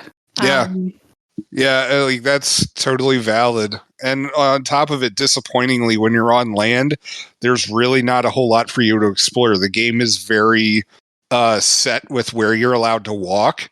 And despite the fact that there are buildings and you see people they're 10 feet away from you, the game will put up these blocks that make it so you can't get by. And it's just there's some really puzzling choices in this game. And the sea map is really big, and it seems like there's a lot to explore. So that's good if you're enjoying the sea exploration and the combat.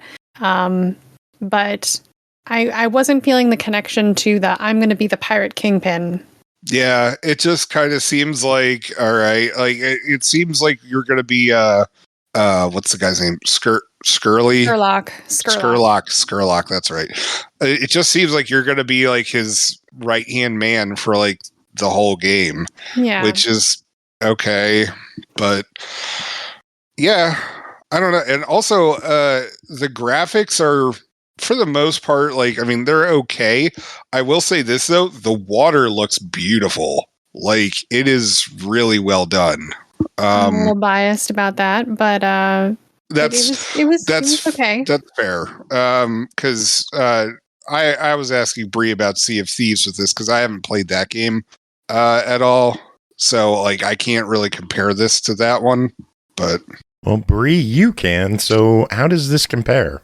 Well, it's hard to compare two games that are not that similar, other than they have a similar theme. Sea of Thieves multiplayer is about being, a crew together, and you're working on the same ship and you're working towards common goals, and you have to do these things together. In Skull and Bones, you are trying to coordinate your ships to do things together, or you could do them separately, and just be hanging out with each other for the heck of it. But really, I didn't feel, outside of a few achievements, that there was a big advantage or call to play multiplayer as Skull and Bones. And speaking of achievements, I totally need you guys to jump in and help me get one. Anyway, okay. there's like one more I need. I can help you guys get it too. But yeah, it just there were some things that were cumbersome. Like anytime you're playing like a looter shooter with people or a crafting game with people, there's going to be some downtime where someone else in your crew is going to be taking all of this time to manage their inventory.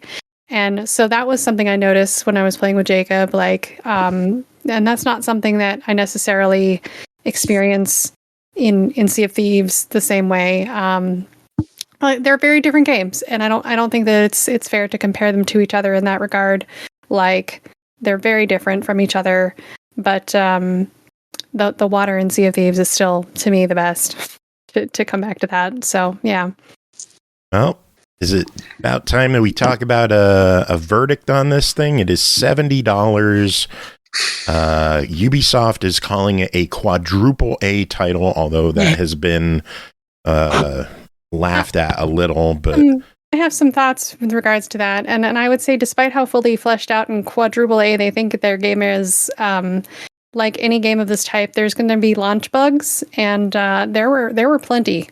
I had a lot of crashes, notification glitches, lag, visual glitches. Nothing truly game breaking, but annoying when the devs are touting its greatness. Yeah. There's some microtransactions. Yeah, that's the microtransactions are really annoying too, because with the version that we got, like, I think we were given like 500 pieces of gold. Yes. Which is the amount that, you know, or the gold is like the currency for all like the paid DLC. And it's just like, hooray, you have 500 gold. Oh, by the way, that's not enough to actually purchase anything. Sounds about right. It's an Ubisoft game. And so, like, you know, there was actually a cat. Oh God, what was the cat's name? Oh, Mr. Yeah, I don't know. It was like Captain Whiskers or something like that. Something like Captain Whiskers. First Mate Whiskers or something like that. And it's yeah, like that's what it was. First Mate. Eye. Yes. He's only got one eye, and like he's got like a permanent scowl, and he's very adorable. And yeah, it's like, congratulations, thanks for buying the, you know, super duper edition version of the game. Here's 500. By the way, this cat costs 800. So we still expect you to cough up more money for this game. Like, so I have a question that for you. That stuff isn't required, though, so it's not like they're expecting you to cough up money for that. Excuse me, you didn't know. Shut up. You of all people with your 14 or 15 cats. I bought the cat. Fuck you. Yeah, of course you did. Of course you did. You know how important I wasn't required. It wasn't. No, like, I wanted it. It was for you. Just stop. So, Bri, I have a question. Okay. Originally, you seemed pretty against this game back when it was, you know, first being talked about. Are you glad that you played it now? Is this something you think you're going to play a lot of, or is this something that you're like, yeah, now that the review's over, I'm done? I would more enjoy playing this with friends. I feel like I will end up playing it to completion at some point, but is that because you like it, or because you're one of the achievement people like me? But more because of the achievement stuff than because I was having a super ton of fun. Now, granted, with the right group of people, that if I had a regular group of people to play with, I would be more inclined to play it. But Jacob and Joe, there you go. My experience of what I like in a pirate game, I'm gonna go back and play Sea of Thieves. Okay. That was my question. I mean, like, yeah, that's the thing. Like, I mean, I had fun playing it with Bri and like, you know, Rando, who destroyed half the world. But, you know, otherwise, I don't like, so much of it is on land, and the stuff that is on land is not fun. And it's just like, yeah, it's very much like sail to the place, deliver the thing, sail back to the original port, get into some trouble on the way, take a quest to go kill a couple of rival ships. Okay, now go back to port. Now go sail and trade some stuff with this port. Now sail back to port. Now go attack some other ships, and then do come a random back to port. escort mission. Right. So, no, I mean, and there are other things going on, like world events and things that are fleshing out. And I think that there's maybe a roadmap for them in the future. I see like the seeds of things. If I were to spend another, 40 hours in the game or something, I might find new things to be excited about. But yeah. Well, we need a verdict. The game's $70. What do the two of you think? At $70, no. Yeah, I'm inclined to agree. I just don't know that $70 is where it's at. They've still got some things that they need to fix. They had to turn off their text communications. Is it still off? It's still off, and God. That has blocked people out of an achievement completion. Because believe it or not, there's a lot of people who already have the achievement completion sans that one achievement. And the game's been out for a week. Yeah. That's pretty crazy. Yeah. Yeah. I mean, like, honestly, I'd be more comfortable with this as like a. I could see like $50 and it's reasonable. I'd be putting. I honestly, like, if I hadn't gotten this for review, I would have waited for like $35-$40 on this. Like, it's wait for a sale. Yeah. It's a wait for a sale. Sounds good. All right. Wait for a sale. Sale. You were fishing for that joke, weren't you? That's okay. I wrote one more thing about here that I just want to say now that we've gone down that road. It's not Assassin's Creed Black Flag. I can see the bones of it there, but the story element just isn't. There you go. The hell was that sound effect? Hurt. I just got a weird. That must have been for dropping bits. I never heard that before. That was weird. It was like, what the fuck was that? It must be because I didn't hear it. Yeah, it was just on my end. I thought I opened a page or something. I don't know. Anyway, we got to move on. Next game to talk about is Inkulinati. Developed by. There it is again. It's the bits. I got to figure out what does that. All right. Next game, Inkulinati, developed by Yaza Games, published by Daedalic Entertainment, released February 22nd on Xbox One, Series X and S, Switch, PS4, PS5, and PC for $24.99. Inkulinati is an ink-based strategy game straight from medieval manuscripts where a rabbit's bum can be deadlier than a dog's sword. Aki and Bri, both of you played this. Aki, start us off. What is this game? Okay, in this game, you play as a character and you draw yourself, basically, and then you draw little creatures. I think they're based on who you play as is what creatures you get, but I'm not entirely sure, which we'll come to in a little while. And you get to move them around, and they fight other stuff. You get to determine how many units you get to put down by how much ink you have. Each unit costs a different amount of ink. You can only have 5 units total, I think. It's either 4 or 5, something like that. And basically what you're trying to do is destroy the other person's caricature and all of their units to win the fight. Now, there's a lot about this game that I don't have a full grasp of. Like, as I said, I don't know if the units are tied to specific characters or not. That's because I didn't play the main game proper. I didn't play the adventure mode. And you might be like, Aki, how did you play this and not play the adventure mode, the main mode of the game? Because I played the tutorial. And I know what lots of you are thinking. You got stuck in the tutorial? Fucking seriously? No, I did not. Yes, I did. Sort of. The game had 12 levels. This wasn't a game I was super interested in, but it said it had 12 missions. And I was like, oh, I can do that in an afternoon. Fine, I'll take it. And then I went into the tutorial, because when I went to go play the adventure mode, it's like, you should really play the tutorial. For real? Go play it, please. I was like, okay, fine. It should be quick, because it's a tutorial. 5-10 minutes, whatever, sure. There's 3 tutorials. The first one is a mock battle, where it tries to tell you the basis of what you're doing, like, oh, you can attack, oh, you can move, but it doesn't tell you what buttons do anything. So you kind of have to fumble around a bit to actually get it to where you're doing things, and you figured out how to switch between characters and shit like that. And then after that mock battle is done, then you go into the beginner tutorial, because there's a beginner and intermediate tutorial. And when you go into that, it teaches you more specifics about the game, like how to use different types of cover and different types of plots of land that you can be on, some that heal you, some that give you extra ink, so on and so forth. In the beginner tutorial, there's 27 levels. Wow.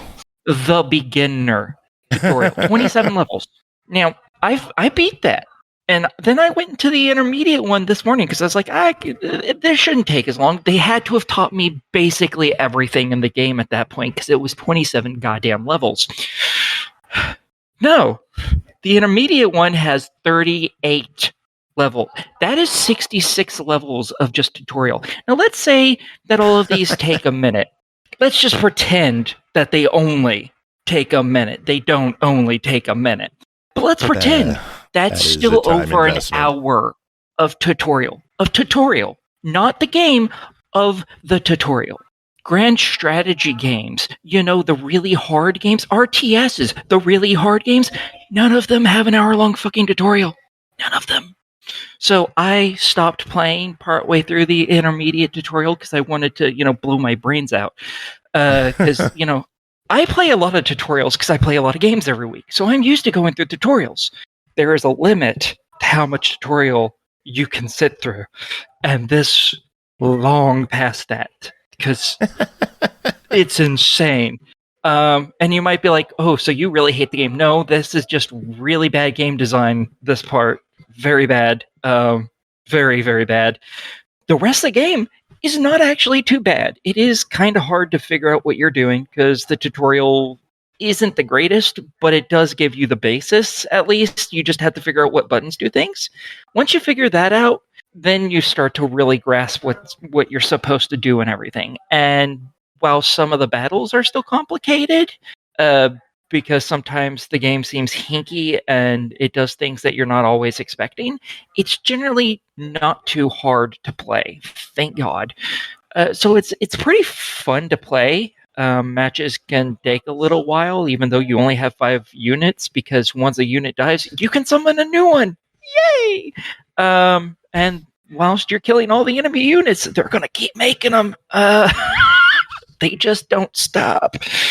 So, yeah. I really like the visual design because, as stated, it was manuscript pictorials, and when that's mentioned in lots of older books, especially stuff like old martial arts tutorials, they're down at the bottom of the pages and on the sides and stuff. They would have these weird little drawings of animals in night clothing and stuff, and I don't know why, but they often didn't make them human, and I'm not sure why, but they were really cool. They were funny. You'd see snails that had like lances and stuff. You'd find dogs and cats. Trumpets. Yes, butt trumpets are a thing. Yeah, I'm pretty sure they were high when they were drawing those. Well, I have some thoughts on that. As a medieval reenactor, I've spent a lot of time looking at illuminated manuscripts, and so the marginalia, as they're called, are literally doodles. Sometimes they are meant to illustrate something in the text as a support, and sometimes, because some of these manuscripts were copied, there were scribes that were learning as they went. If you remember back to like middle school, and you're taking notes on something, or high school, even college, and you're taking notes and something's like boring, and you start doodling in the margins, and sometimes that's a thing that your brain needs to do to like get you through, especially if you deal with like ADD or other issues along those lines. Like, you have to doodle to kind of keep your brain on track. And so the same thing goes for medieval people. And sometimes they were drawing, these grotesque things or these silly things because they were bored. Sometimes, like I said, it was to support things. But also to note that, if you guys remember that like graffiti S thing that you would draw with the little lines and you would connect them all together and it looked like a big, graffiti S. There's actually there's medieval manuscripts that have like a version of that. It's not an S, but like it's a very similar thing that like multiple people doodled and like totally drew penises. Like just oh yeah. This was just, we're doing the same thing hundreds of years later. They just painted them instead of doing mankind never changes at all, for better or worse. No change. So yeah, I thought it was a really great idea to just like take that and turn it into a strategy game, because I mean I recognize so many of these doodles that they used. Yeah, I thought it was a really neat concept. Yeah, it's very pretty. And you actually see like your character's hand come in and draw the characters, which is really nice. It's obviously it's really quick because you don't want to sit there for like an hour as they draw this thing, but it's really funny. And anytime you kill an enemy unit, or I guess technically when one of yours dies, they drop ink that you can stand on, and at the end of the turn, after everyone's done all their turns, it's the end of the round, I guess, whatever. If you're standing on ink, you get that added on to the 3 that you naturally get. Every round, you get some more, which just helps you more quickly put out units, because the cheapest unit I saw was 5 ink. So it's very easy to get, trapped in that. And yeah, you can shove units, your own or enemy units, including shoving them off of the line they're on, because sometimes you're on multiple lines, and if you shove them off a line, they won't fall to a lower line. They just die. So that's pretty nice. So yeah, there's not a lot to say about the game, sadly. Because again, there's a lot of tutorials there was that to say about. There's so much. Something else we could say about it is, if it sounds a bit intimidating, not only is there a free trial for the game, but it's on Game Pass. Yep, that was going to be my next thing. Because the game might not be for everyone, but if you can try it for free, like, do it if it sounds even remotely good. Because I think overall, it was an enjoyable adventure portion, but yeah, the tutorials were a bit complicated to get the hang of. Yeah, and they were excessively unnecessarily fucking long. If there was something I was going to would change about this game, there would be like 6 levels that would teach you everything, or you'd learn it while you were actually playing the game. 66 levels of tutorial is obscene. There is just no. That's all I have to say about it. Just no. That's very bad game design. Everything else about the game was great. It's just that's too much. No one can do that. That's too much. Well, it clocks in at $24.99. Is that too much, or is that a decent price for what's being offered? If you skip the tutorial, it probably is. If you decide you're going to play through the tutorial because you want all the achievements, then I would say get it on a super sale, because you're going to hate your life going through those tutorials. Bri, your thoughts? I would say it's a good price for the amount of content. It's a very creative game. It's just, I know for sure that it's not for everyone. Not everybody's into strategy, and the type of strategy that it is a little different than I think I was expecting when I played it. So I'd kind of put it in that middle ground, but I do feel that the price is fair for it if you are inclined to play the game. Cool. Sounds good. All right, next up is Return to Grace, developed and published by Creative Bytes Studios, released February 20th on Xbox One and Series X and S for $14.99, also available as part of Xbox Game Pass. A daring space archaeologist has just unearthed the ancient resting place of a long-lost AI god known as Grace. Venture with various fractured AI personalities as you uncover the great mystery, why she was shut down all those years ago. Bri and Aki, both of you played this. Bri, how about you start off on this one? What is Return to Grace? Right, so our space archaeologist Addie is exploring Ganymede, the moon of Jupiter, which is believed to be the ancient resting place of humanity's greatest achievement, Grace. And she's this powerful AI who created the golden age of mankind, and in her absence has plunged humanity into a dark age. But why is she gone? Was there a good reason? And that's what we aim to find out by the end of the story. And it is a very story-driven game. A lot of the story is told through the environment you're exploring, in addition to a wonderful cast of AI characters on your wrist communication device. Exceptionally wonderful. Yes. You get to climb and interact with stuff. There are some minor puzzle elements where you have to repeat sequences of lights or try and work out some binary. But almost always there's another way to get the job done. there's like alternate paths, and if you want the full like achievement completion, you're gonna have to explore all those options anyway. It's a really chill experience for that reason. There's no run button. The game has a very intentional pace that is matched by the dialogue that you're having with your risk communication with your AI companions. It had really great audio. Like in the very beginning of the game, you're out in the storm. You get to go back into the storm later on too. And like the directional audio, the environmental audio is like really good and helps with the immersion immensely. It is a short experience. It's about, if you're like trying to be really thorough, it was about like 2.5 hours for my first playthrough. Now some of that is like me talking to people and like not paying attention to the game for 5 minutes here and there. But yeah, that's what happens when you stream. Yeah, cat time. Yeah, I think my first one took me about 3 hours. My second one took me around an hour-ish. Yeah. And I think the second one, because there's at least 2 different endings. I think there's possibility for 3. a third. Yeah, I was gonna say I think there's a possibility for a third. So yeah, I mean there's some variation of what you're going to get at the end depending on your choices as you go through, which I thought was great. The story moved at a really good pace, I felt. It was fairly linear, but you're given opportunities to explore the spaces that you're in. And like the puzzle elements didn't feel like they weren't part of the story. It wasn't just like there for gamification purposes. Like it felt like it was like really supposed to be part of the story. Yeah, most of the puzzles were locks, basically, like apartment door locks, elevator door locks, so they made sense why they existed. Yeah, and the retro future 60s art style was great. The voice acting and the writing was really well done. Yeah, I really enjoyed my time with it. What about you, Aki? Oh, I thoroughly enjoyed it.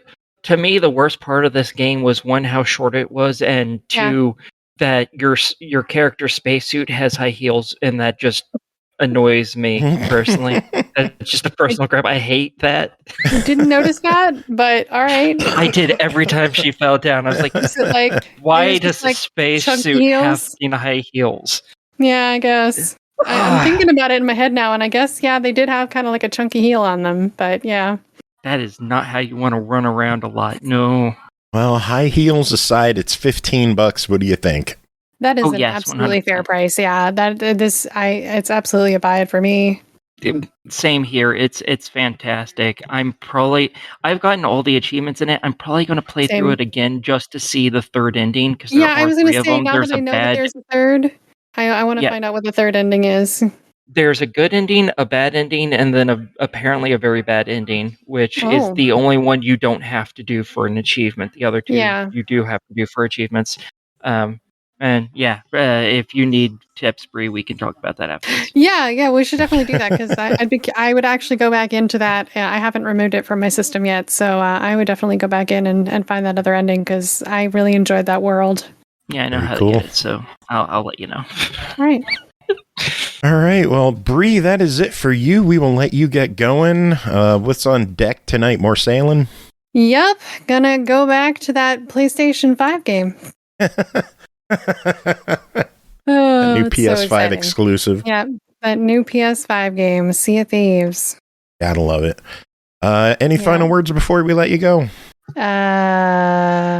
Nope. Excellent. Have a good one. Have a good night, everybody. See ya.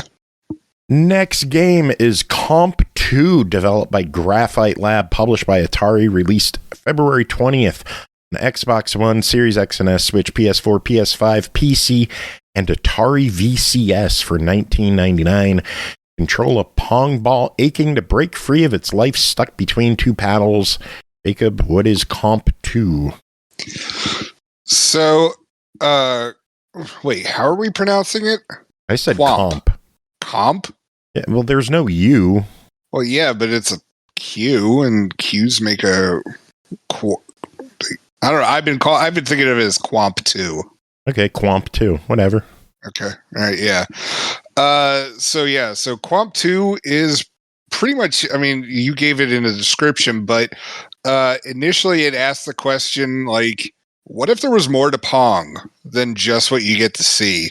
And so the game starts off with you as the ball stuck in between two of the paddles, and you have to figure out a way to break free using the game's mechanics. And there's really only 2 buttons that you actually need to push. One of them is to change your direction of like how you're bouncing, and the other one is kind of like a hyper charging kind of thing, which you use to break through stuff.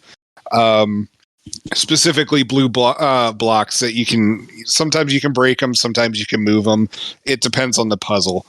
But yeah, so after you eventually break out of that, you get to start exploring all of these different like wild and weird levels.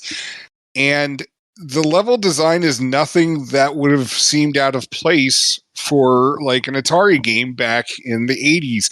I mean, granted, realize like these graphics are a heck of a lot better while still keeping that retro. It's not 8-bit, but it doesn't look 16-bit either. You know what I mean? Yeah, it's retro vibe. Right. And so and there are some nice features with it, like you can change like the camera, like what you have, like whether it's a fisheye or just like a normal flat screen TV. You can also make it look like a retro TV, all that kind of stuff. And it's just you're just trying to get from point A to point B while avoiding all sorts of different obstacles, whether it's like little wind fans that will blow you some way, or like a goo that will slowly move you a certain way. You have to avoid spikes. You have to avoid things that fire at you. They shoot fire at you. And also you just have to deal with environmental stuff. Like sometimes it's not even hazards. It's just dealing like, water. Obviously you travel different through water than you do normally. But it's pretty damn creative. And on top of it, like it's just very calming too. I mean, like if you want to, you can totally go off and like die a million times, because trust me, you will. But the game makers really just want you to vibe and enjoy it. And so like you can actually turn on like invincibility for the game, and you can just try to figure out the puzzles that way, which I'm not going to lie, it's pretty handy if you're trying to figure out how to solve the puzzles correctly. Doing it with the invincibility off, but like even just being invincible, like the puzzles can still be pretty challenging. And I really dig that for it. Like it changes up the gameplay enough that like, you'll kill like 3 or 4 levels, and then, put it away, and then you pick it back up. And because there's literally only 2 buttons that you need to mess with, it's not like you're going to forget how everything works. And of course, there's also like hidden. I wouldn't call it bonuses, but like there's hidden routes throughout plenty of the levels. There is an achievement that pops if you find one, but numerous levels have alternate ways to get out, and so it's just a really fun and unexpected title. To be honest, like I'm not sure what I went into expecting with this, because I never played. Because there is like an earlier one, correct? Like I thought I saw it not on Xbox. Yeah. Okay. Yeah, I thought I saw it for sale on Steam, but you know how my late nights get. But yeah. But yeah, this is definitely like just a really chill game to play. And I hope it's on everyone's radars, like, because like this is one I'm really enthusiastic about. I've had a lot of fun with it. I've gotten to be playing it for about a month. There's a couple of achievements where I'm the second person. Oh my God, it kills me so much. Like there's like one dude who had it like a day before me. And there's also like one achievement he got like, I think it was like 15 minutes before me. Oh, it annoys me so damn bad. But anyway, get good. But yeah, right. But yeah, honestly, this is a really chill title. I highly recommend it. It's unexpected, and I think you two will be surprised with it. Oh, well, it is $20. What are your thoughts on it? Absolutely. $20, totally go for it. you're going to get a lot of mileage out of this game. Cool. All right, going from a $20 game to something drastically different is Please Touch the Artwork 2. Developed and published by Thomas Waterzooi, released February 19th on Steam for free. A hand-painted, cozy, hidden object adventure. Explore surreal world, collect items for its quirky inhabitants, fix damaged paintings, and solve casual puzzles. Help a lost skeleton painter find his way home. The game is short, but 100% free with no ads, no DLC. Aki, what is going on? And Please Touch the Artwork 2. Yeah, you groped that artwork. In it, that's all I could think of for so much of this. So at the beginning of this, you are in a gallery, and you click a painting to start the game, and you see a grave in front of you, and out of it up pops a skeleton in a nice suit, and he just walks around other paintings. Occasionally, you'll find a person who has a problem, and you click on them. You know when they have a problem because they have one of those little cloud things next to them that's, in comic books, that's how you know when people are thinking of something, one of those cloud bubbles. And if you click it, it tells you basically what item they need and how many of them they need. And then you have to go around the entire area that you have unlocked, which is usually many different paintings or many different parts of a painting, and find the items. At first, I thought it was in the area with the person, and I sat there for like a half hour trying to find the first person's stuff, and I was like, I'm only finding 2 of these. Where are the other 3 that I need? What's going on? And I ended up looking up a walkthrough, and then they left and found something. I was like, wait, they can be in other places? And because when you're playing a hidden object puzzle game, a lot of them, everything you need in the area for the most part is usually in that screen where you need it. So, like, the concept of walking around through like 4 or 5 different other screens to find these things just didn't really come to mind, because lots of them just don't do that. So, like, in some games, yes, you'll find an occasional item that you just hold on to until it's needed way later in the game. But lots of times it's like, it opens this up, you're supposed to find these things, and they're all in this area. And that's just it. And then you get whatever item you're supposed to get out of finding them all in the end. So that was a really weird thing for me.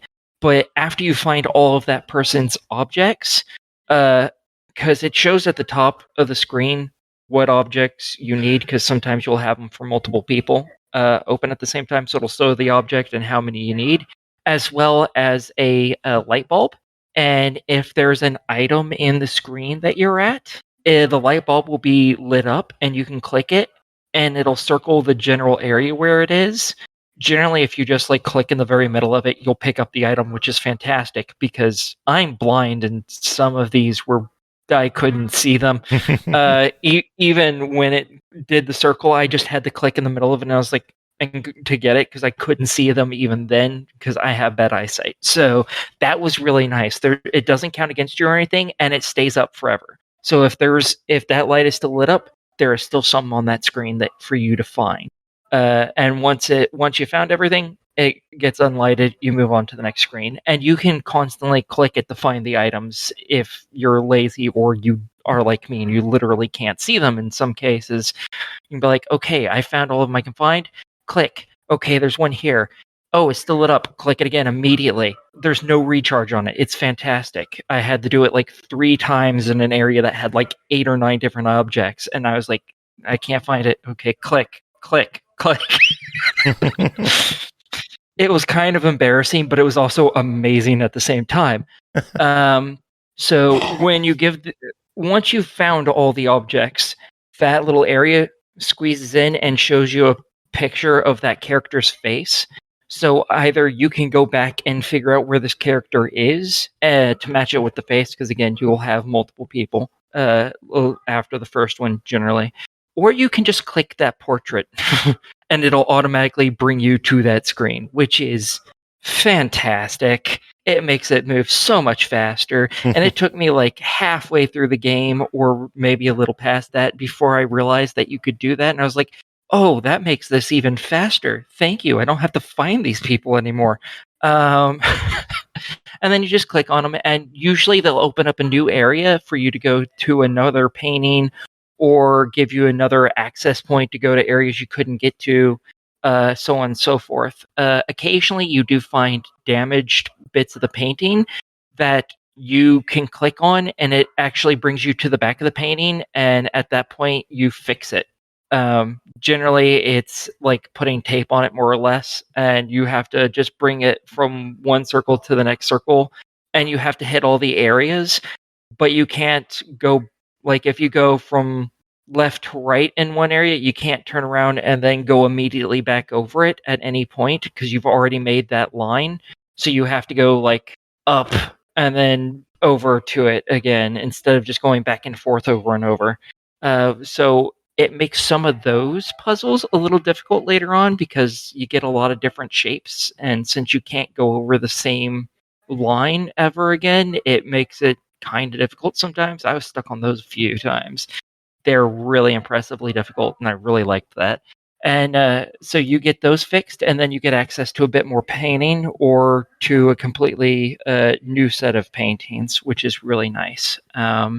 And when you go to different paintings, you actually see your character go to the edge of the painting, and you see the painting, the frame of the picture and stuff, and they just walk off as though there's something there, and they walk on to another painting. And it's just a really interesting little way of doing it. I really liked the visually; it was really nice. Usually the levels are all kind of based on similar things. Like the first level was all, it was right next to the sea. Everything was at the sea. It all had the same general kind of oppressive feel to it. Whereas another one was like a lot of gigantic fruits and stuff, and some skulls and some Roman baths and stuff like that all together.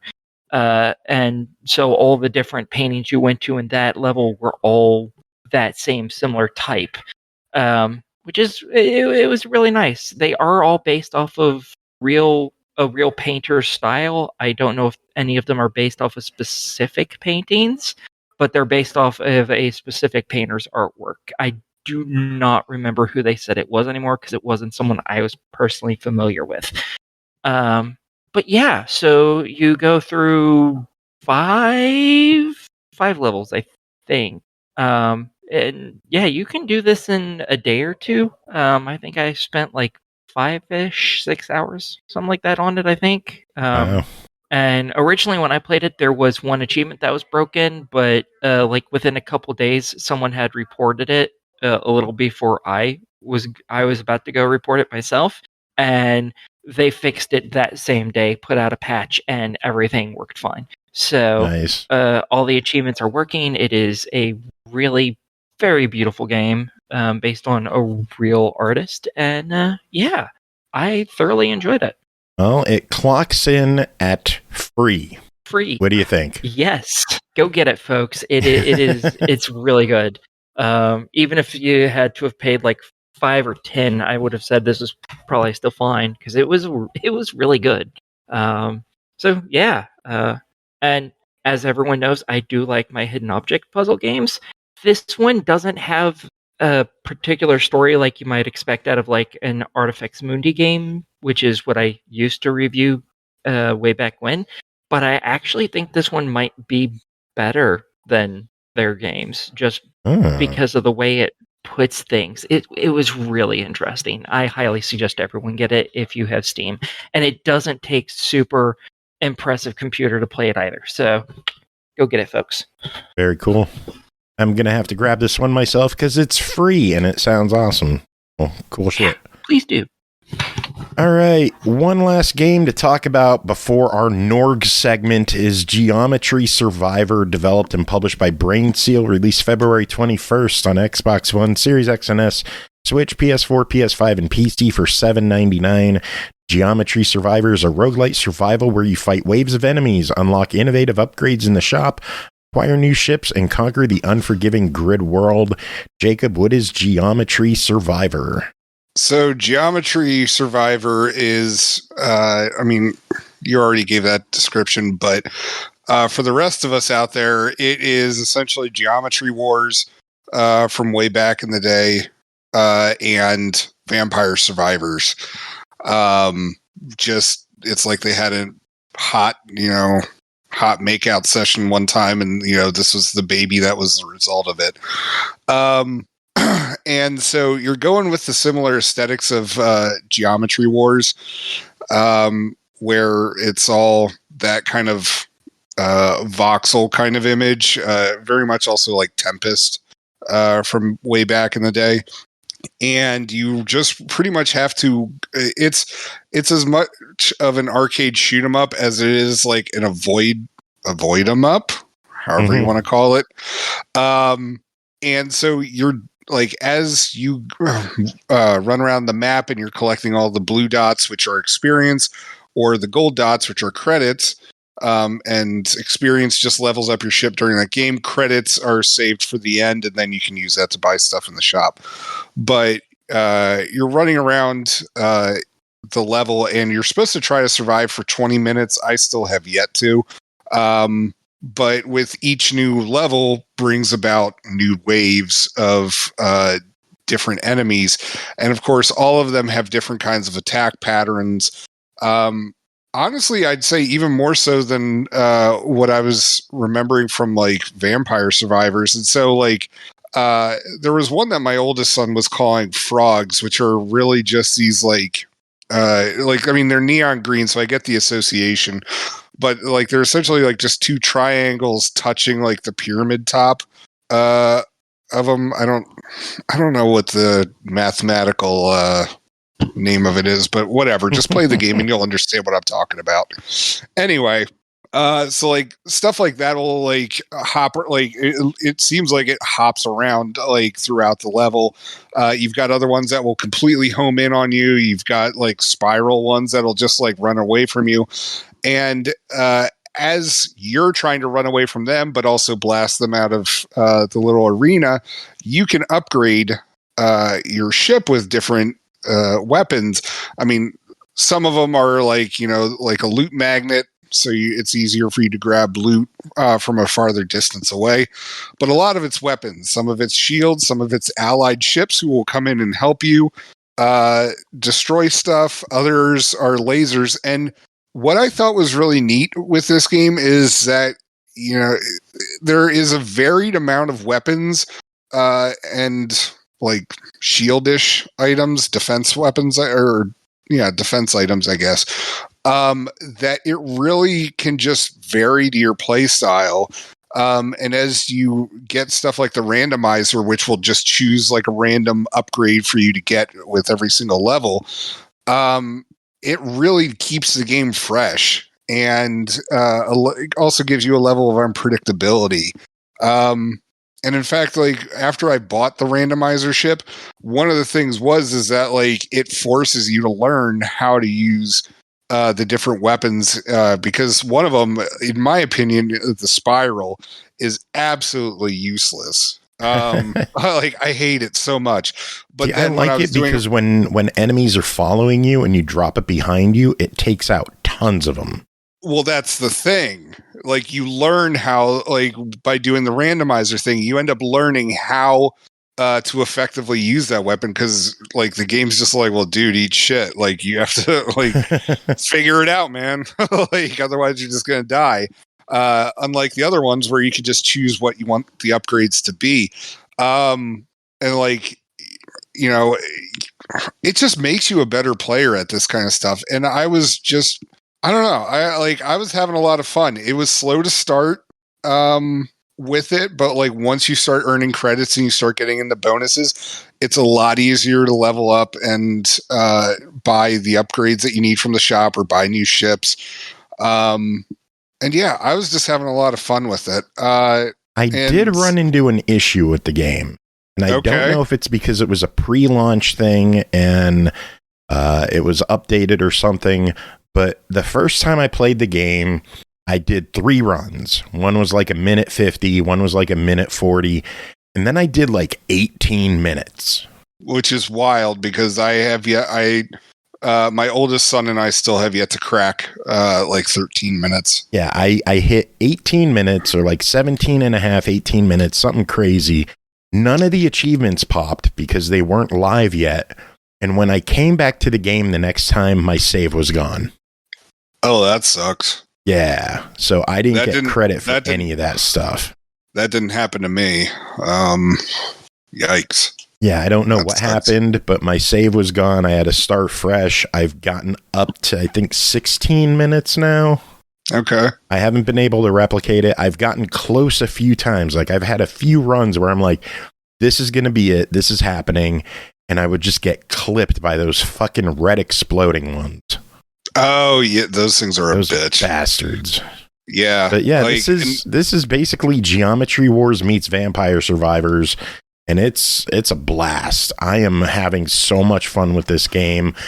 It is very much one of those one more run kind of games, because I want to get that 20-minute achievement. I want to get it. Oh, yeah. Absolutely. This is one of those games where I want to complete it because you just got to do it once. That's all the achievements in the game. 1 minute, 2 minutes, 3 minutes, 4, 5, 6, 7, 8, up to 20. And once you get 20 minutes, you completed the game. If you can get to 20 minutes. Yeah.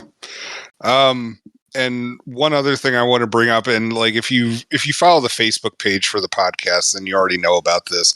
But I had a proud dad moment while playing this game because my older son, both of my kids, if you've listened to my reviews before, sometimes they get to mess around with the games that I get to review.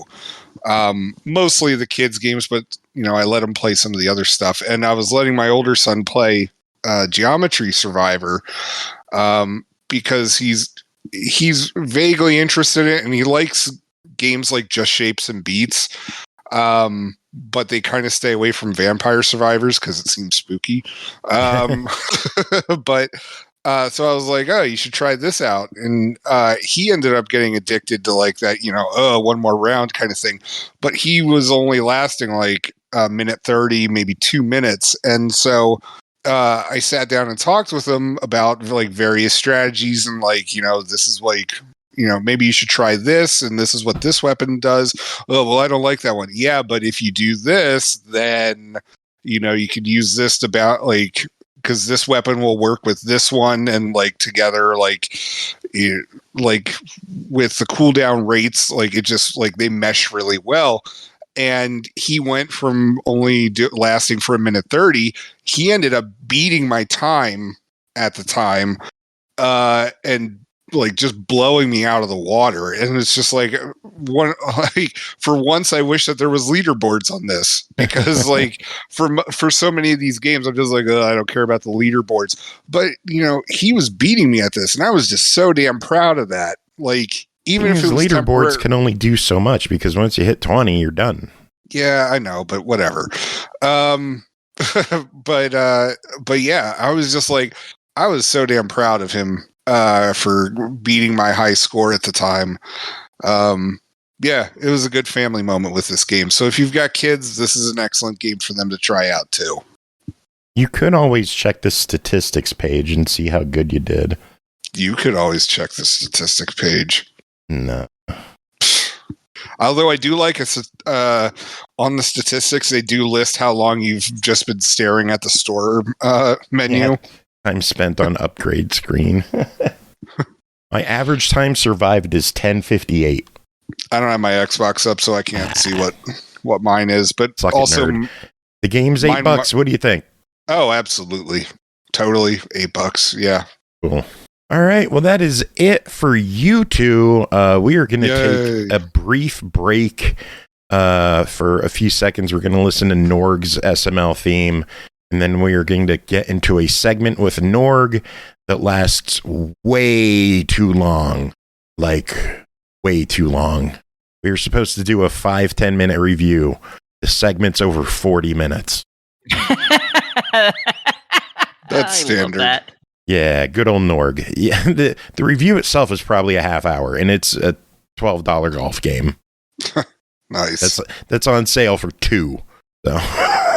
So stick around for that. We're going to play that after a brief break. So we will be back with more show in just a second. Do either of you have any final words to wrap up this part? Don't touch Gunpla, kids. It's a hell of a drug. That's fair. That's fair.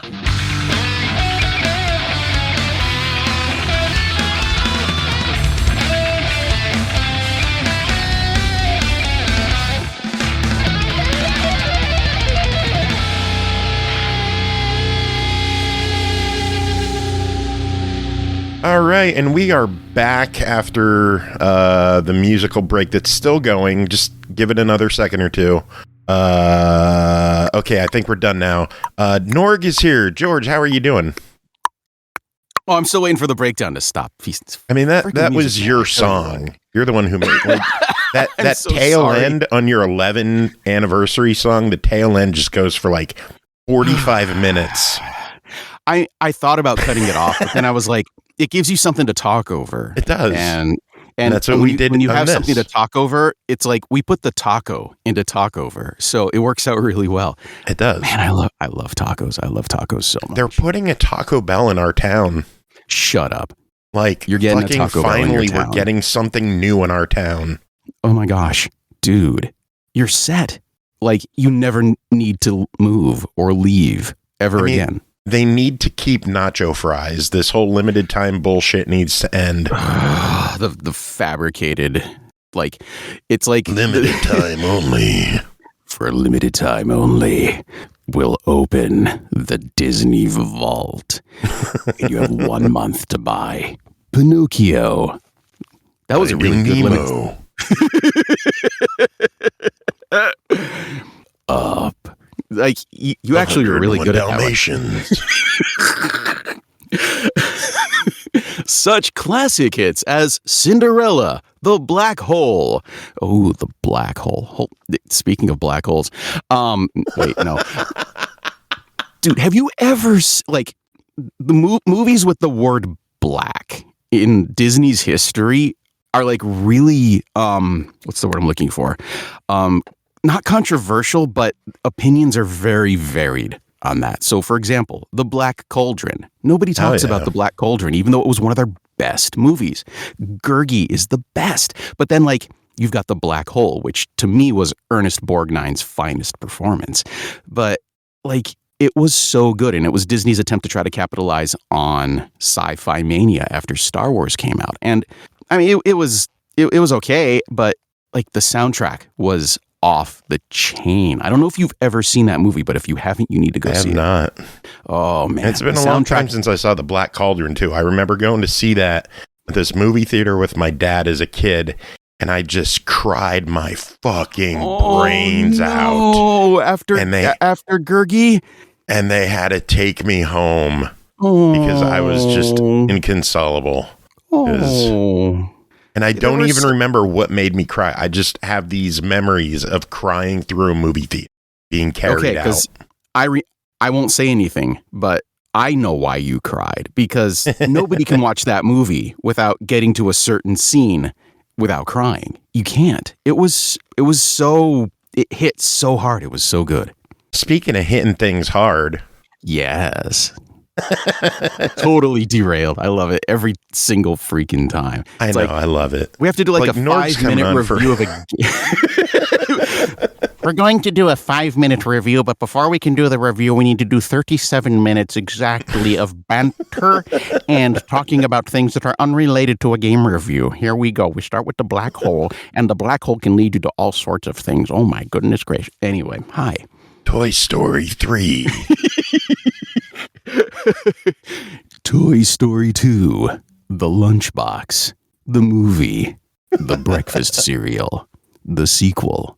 May the Schwartz be with you. What is wrong with us? What? I found it in a Cracker Jack box. This is all unusable. All of this is unusable. So, of course, it's going to be in the show. Of course it's going to be in the show. Dude, I haven't seen Spaceballs in an Ice Age. Oh my gosh. What was who played the droid? What was her name? Joan Rivers. Joan Rivers, yeah. Oh, legend. Absolute. Everybody in that movie was a legend. John Candy. Oh. John Candy, Bill Pullman, Rick Moranis. Like, Rick Moranis was legendary in that. And Michael Winslow even had a scene in that movie. I mean, come on. Oh, Rick Moranis. I love that Ryan Reynolds brought him out of retirement to do a commercial. Any assholes are on this ship. Yo.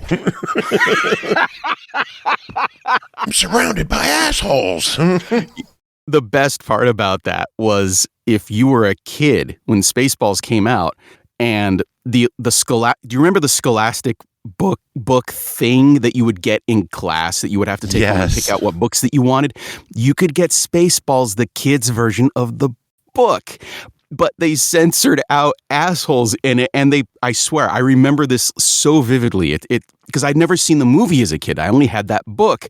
I saw the movie later, but in the book, they replaced the word assholes with fleshing dingers in italics.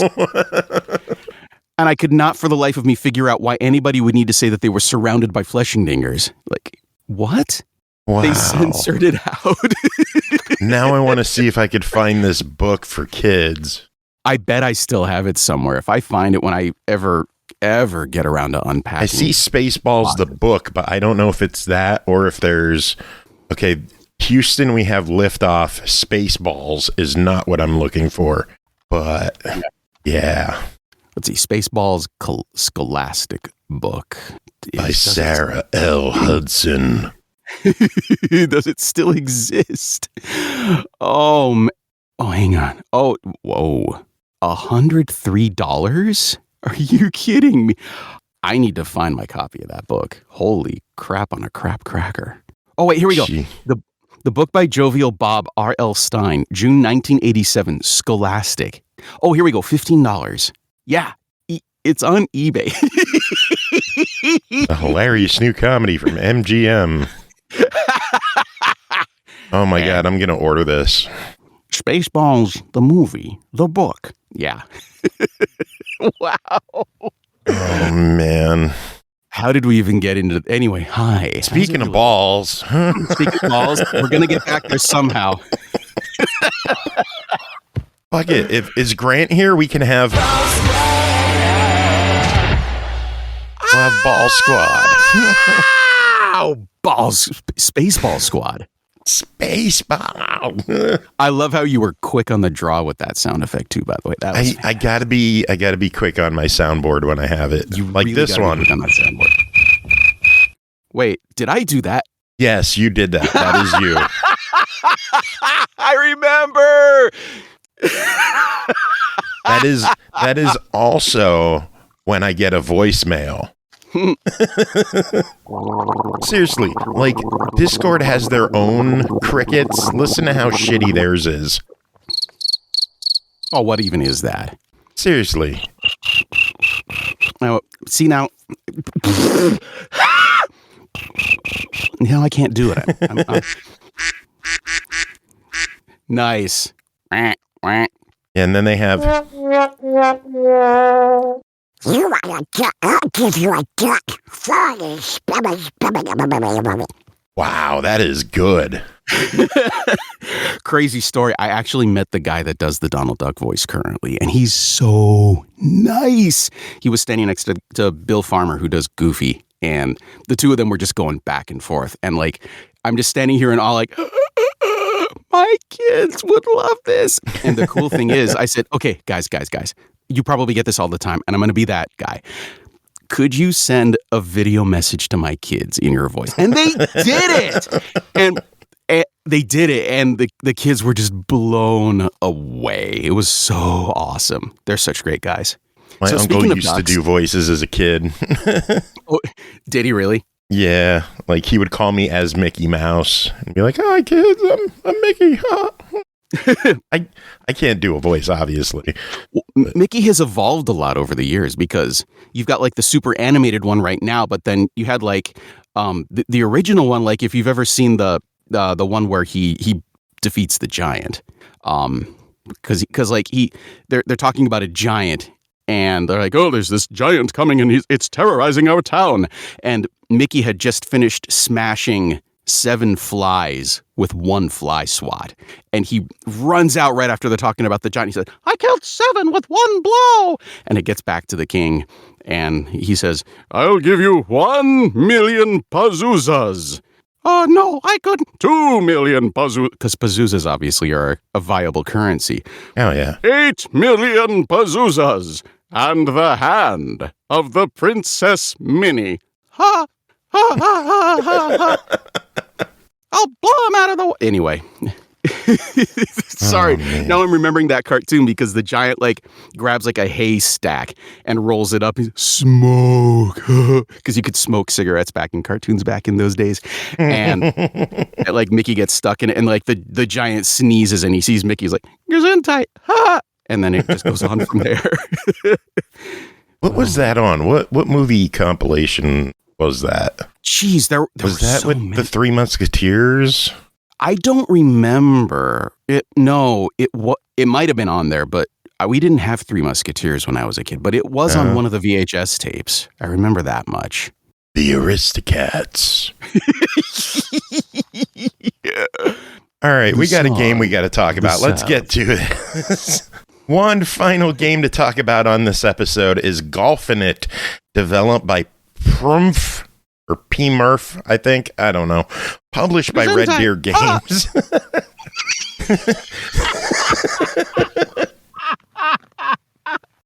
Released February 9th on the Switch for $12.99.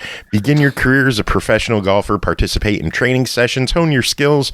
And show your talent to qualify for tournaments that will let you achieve success.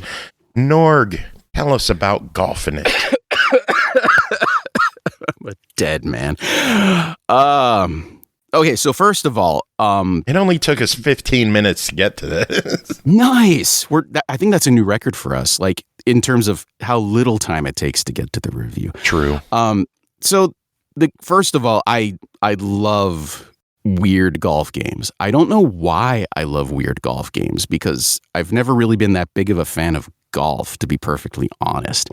But like George Carlin said it best, golf is like watching flies screw. Like there's just nothing good about the game of golf as far as he's concerned. But there's something super fascinating about not like the super realistic golf games because that's almost too much like work.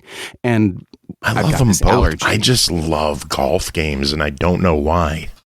But like when you get I know where you're coming from on that. But like when you bypass like the realism and you get closer to things more like Neo Turf Masters as an example, that's a great golf game. And as unfair as it is, that's kind of the golf game that I tend to benchmark any golf game against when it comes to anything that's like the top-down style golf. And I'm not talking about like the ones where it's like side view, arcadey, you've got the black background and the white levels and you're bouncing the ball around the screen. That's not really golf. That's just Pong with jerks. But this is like actual like golf mechanics. You've got the swing, you've got the direction of the ball, you've got overspin, you've got underspin and left and right and all that stuff. So this game is the kind of thing that gets measured up against things like their predecessors, like Turf Masters. So let's dive into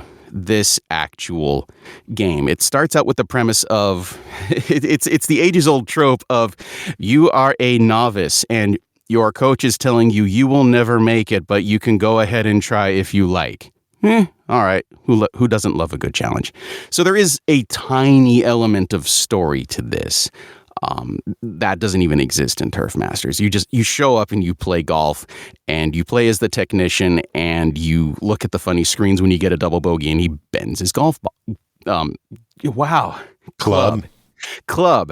Welcome to the MICKEYMOUSE. The club. Oh, Mickey Mouse. Mickey Mouse. Okay.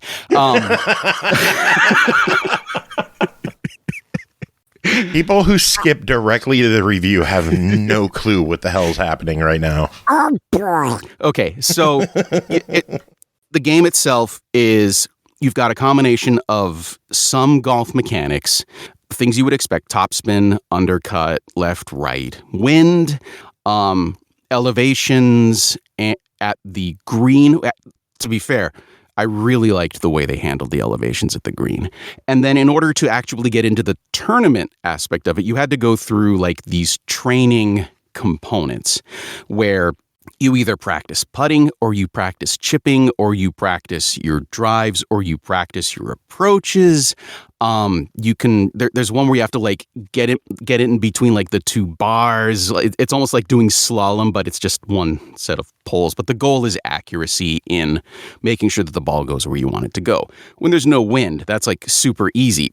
When the wind is at like level 15 and you hit the ball to the left and it eventually goes right, that's when it starts getting a little bit more challenging. But now, so you've got like the basic things and there's like par practice and stuff. And eventually, if you earn enough stars, you get 3 levels per like type of practice. You either get 1 star, 2 star, or 3 stars, with the assumption being that they're getting more difficult as you try each of them. And eventually you get enough stars and then you can do the tournament. And if you do the tournament, then you graduate from that set of courses, which, if I'm not mistaken, are like procedurally generated, which is another thing I'm going to come back to in just a minute. And there are 4 total courses that you can play through in the tournament. That is the kind of the basic golf-esque part of it. Add to it that each course has its own obstacles, for lack of a better description. In some courses, if you land within the radius of a certain area, a turtle is going to pop out and knock your ball away out of the radius. What's his name? I don't know what the turtle's name is. It's not Raphael. I don't know. I don't know if the turtle has a name, actually. It's just a little jerk turtle who knocks your ball. But he's not as much of a jerk as the bird, who will really kick your ball. And that sounds funny.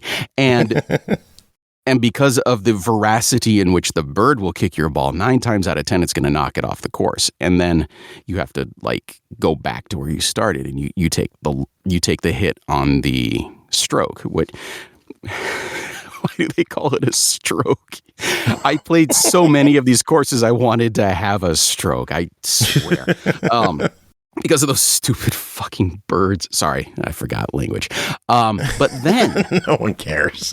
But then you've got other things like wind that will blow it off the course if you happen to land within a certain strip. Or tumbleweeds that will knock it off the course. Or scorpions. The scorpions were the best because they would just eat your ball and you lost it. And they had a giant radius as well, just like the turtles or the birds. So if you landed within that anywhere within that radius, they ate your balls. So take that as you will. Those are big scorpions to eat a golf ball. I know, right? We all wish we had scorpions to eat our balls every now and again. So yeah, between the wind and the scorpions and the obstacles and the turtles and the birds. So get over here. Steve. Where were? Oh yeah.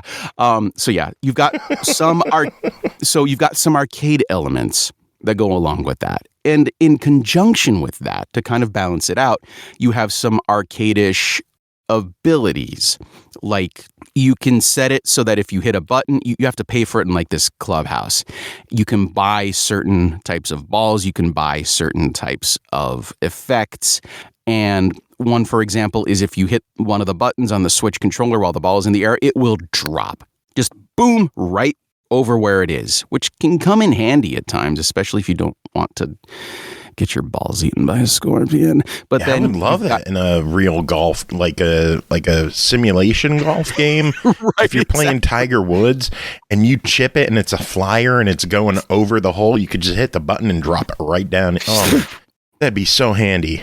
It would be so perfect. We should get back. We should get back to the Tiger Woods people about that. Could you just add like just one arcade element to this game? The Rory McIlroy. I don't know who's the golf guy now. I guess golf club they have Tiger. I don't know. Whatever. I don't like golf. We've talked about this. I like golf games. I'm just not an avid golf person. I've never even been golfing. I went to a driving range once, and I was sore for like 3 days after that on just one side of the body. So like, forget that. Okay, so back to the golf game. We've got some regular golf components. We're gonna get back to this somehow, and we have some of the arcade elements to it. We have procedurally generated courses, and as each of the 4 I don't want to say courses, procedurally generated holes. That sounds funny. Everything sounds funny if you say it in the right way. And there are the 4 different courses, and the difficulty level advances significantly with each one until you're at like the 4th and final tournament, and wind is everywhere, and it has several types of obstacles, and hopefully by then you've leveled up your golfer high enough that, or at least I did, because I played this for so many hours, and I eventually was just like, it's like a par 5 and I'm on the green after the first hit. So, full disclosure, I skipped all of the powers and abilities for my first playthrough in the game. I played it straight. And because I didn't read the control instructions until I was in the final tournament, finally, I was getting really, really tired of like having to try and like eyeball the distances, because there's like a distance meter, and I'm like, okay, I don't want it to go where the little thing is, so I want it to go back by about 40 yards, or I want it to like aim right at the hole, but I have to like kind of ballpark it and whatever. And then I finally figured out that the left and right triggers will adjust it, and that made the game a lot easier after that. So yeah. Read the directions, everybody. They will tell you things that will help assist you in your endeavors to complete the game components that are laid before you. So, yeah, definitely read the instructions. And destruction. And like after that, it actually got really, really easy. But what I ended up doing was I ended up going back and playing through like the first couple of tournaments using the special effects. And I think a bit of the magic might have been lost, because by that point, no matter what the par was, I was on the green by the first hit. So I was just messing around at that point. And I don't know. I was able to beat the game clean without ever using any of them. So, which was challenging, but I'm guessing that using them would make it a lot easier. I just didn't want to start over because allergies. So let's talk a little bit about some of the things that I liked about the game. Procedurally generated holes was really cool. And it was also kind of an Achilles heel at the same time. And the reason I say that is because when you don't know the course, like most of the games that you play that are golf related, most of them are not procedurally generated. You load up Turf Masters, you get to Japan, hole 3. You've played Japan, hole 3, so many times that you could get the ball on the green with your eyes closed. You've done it so many times, and the mechanics are the same. And the only way to really shake it up is to pick a different player. But everybody picks Thomas because he's the technician. And dude, those glasses and that hair, and he's ripped like a sheet of paper. So anyway, when you're playing in a golf game where it's procedurally generated, the generated courses were all very, very good and very, what's the word I'm looking for? They were very possible, I guess is the word that I want to use. It wasn't like weird shaped courses that didn't make sense in nature, or like the green is behind you, but you have to go all the way around to get, like, or stupid things like that. No, it was nothing like that. They were all logical and they made sense. Same thing with the green. They were procedurally generated, but they made sense in a way that you could follow what was happening. So that's great. But for people who are more comfortable with being able to memorize the courses, that's really challenging. And I don't know if that's in a good way or a bad way. I've never been the one that would memorize the courses. I just show up and play the golf game and hope that I will ever beat Snappleman. I never beat him at Turf Masters.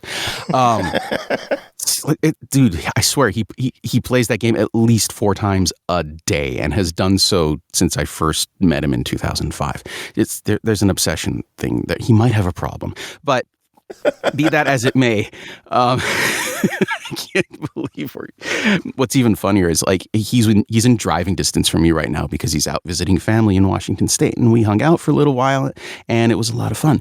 But I hope I'll see him before he goes back home in March. But anyway, okay. Side tangent on that one. So for some people that might be really, really cool. I enjoyed it. I think it might be a turnoff for some other folks. So I think it's 6 of one, half dozen of the other, but a baker's dozen when all is said and done. What I will say is, I don't know if this is something that anybody else does, but if I get into a Switch game, and I'm speaking specifically to Switch, I like to play a game, and then I'll just hit the power button and walk away and recharge and come back to the game later. And sometimes I'll leave that game on for days and days and days and days and days and days. Like when Breath of the Wild came out or when Tears of the Kingdom came out. The only thing that was ever on was those games, or like Skyrim for like 3 months straight. You never leave the game for any reason unless you ran out of battery. So in this game, if you leave the game running for a couple of days in a row, it starts to chunk. And eventually you are completely unable to make any kind of accurate hit on the ball, because under normal circumstances, the bar that goes to the right and then to the left that you have to hit the button on in order to actually activate the shot, it's pretty smooth, with the exception of the third tournament, and I'll come back to that in a moment. But by and large, it's pretty smooth. When the memory leaks have had a chance to kind of worm their way into the performance and it starts to get super, super chunky, you cannot do anything. And so as a fluke test, I decided, okay, I'm going to exit out and I'm going to come back into it. And I exited out and came back into it, and everything was fine after that. So I had to do that a few times throughout the course of testing the game out. Course.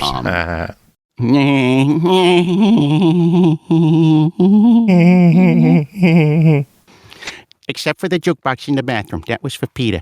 So, yeah, wow, every time.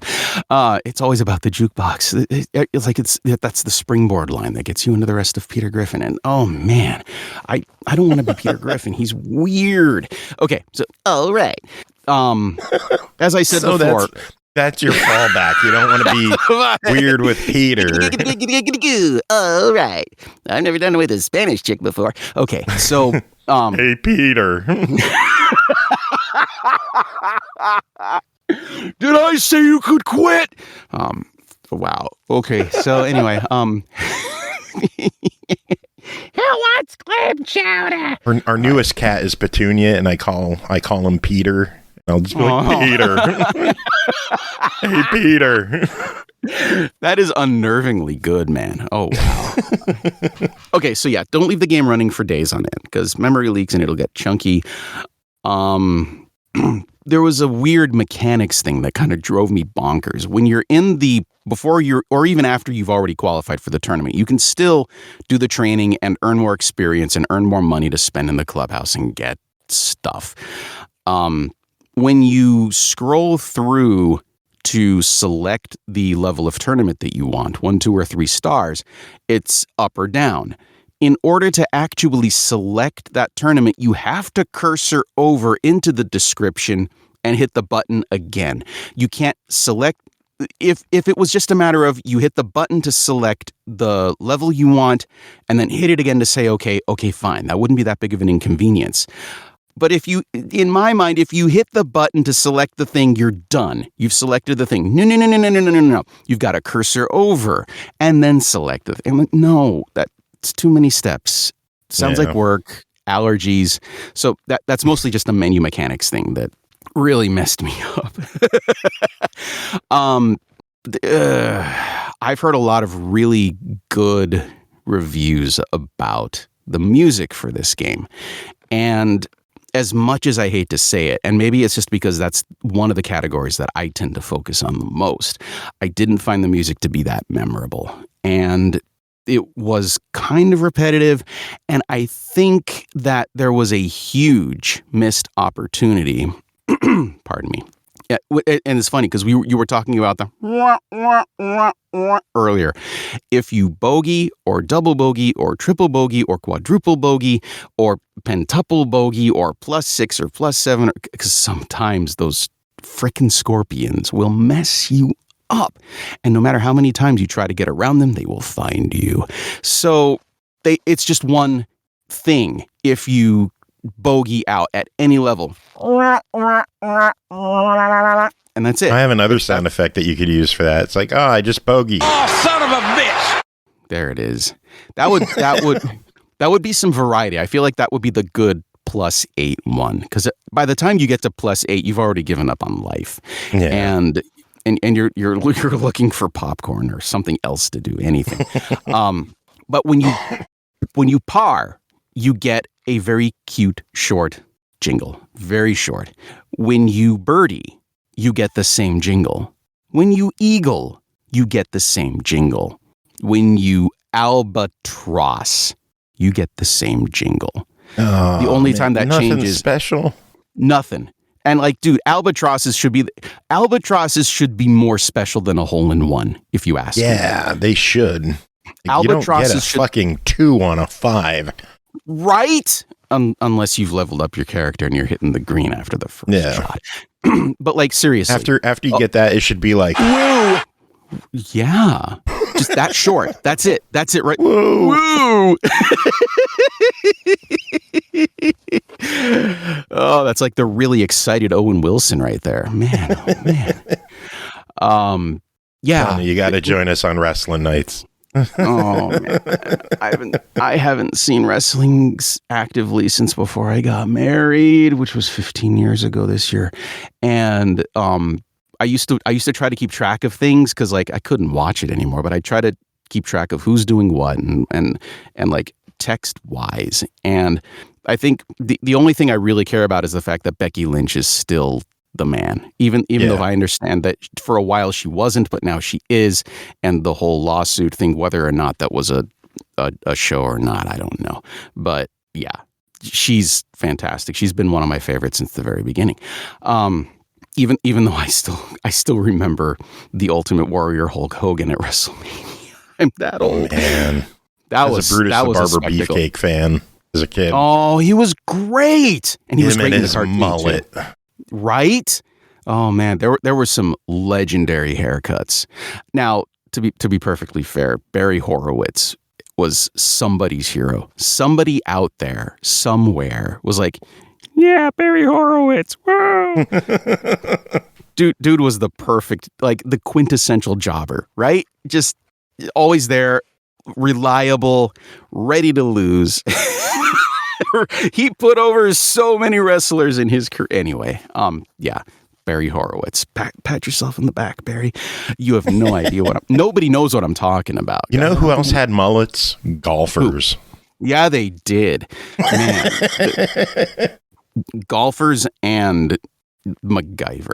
Okay, so so music opportunities were definitely missed. It was kind of boring and a little bit repetitive. And I understand that that's a very controversial perspective because I've seen a lot of people who wrote reviews about this game that said that they loved the music and it was fantastic. And I feel like I should love it because the music engine was done in Fmod. And I feel like by default, that should be something that I really appreciate. But I don't. And this is my opportunity to review something. And I'm trying to do it gently. Even though anytime you tell a musician that you didn't like their music, it's like you may as well have just taken a leak on their mother. And I feel that. I totally feel that. So if whoever did the music for this game is listening to this, I just want you to know I understand and I mean it in the nicest possible personally, purely subjective, personal preference manner in which I say that I didn't really enjoy the music. Oh, boy. So now back to some of the chunking performance. The third tournament, which was beautiful, it was up in the sky, lots of wind, lots of little animations. The frame rate sucked when that course came up. Like, to the point where I almost didn't want to keep playing it. It kept getting so much worse. And I got to the point where I was trying to like restart every other thing that I did in the game just to see if that would improve the performance, and it didn't. So when I got to the fourth tournament and everything was smooth as non-chunky peanut butter, it's like, oh, thank you. It was worth the wait. But third tournament was definitely not optimized for Switch, I guess, is the best way that I can say. As far as, like, again, back to the benchmark of Turf Masters, the thing that I love about Turf Masters is there's an element of replayability, and I don't understand what it is that it's like It's like they're the fast food of golf games. You don't understand why you like fast food and why you keep wanting to eat it even after you've decided you don't like it, but you're going to keep going back to it over and over and over. It's like it's a genetically engineered golf game. You go back to Turf Masters every single time and you enjoy it, or at least you think you enjoy it as much as you did the first time. There's just something about the replayability of that particular golf game. I'm not sold on the replayability of this one. So it could be a one and done for a lot of people where you get through the 4 tournaments. You've done the thing. There's not a lot left to do after that. It's like you've made it to the pinnacle of all the things and the achievement is done and you don't want to play anymore. Then again, let's be fair. You put like 12 hours into this game. I did put a lot of hours. Oh, that's right, because you can see, can't you? Yeah, I could see on the Switch. That's impressive. That's a lot of time on a golf game. Dude, your Tears of the Kingdom hours are kind of scary, though. 195. Yeah. You got to do. That's almost as long as this review. It is. It really. Oh man, we've been at this for a while. So I'm not entirely convinced of the replayability, and that could be skewed by the fact that I dumped 12 hours into this game because I was in the thick of it. I was really enjoying it, despite all of the complaints that I've had about it.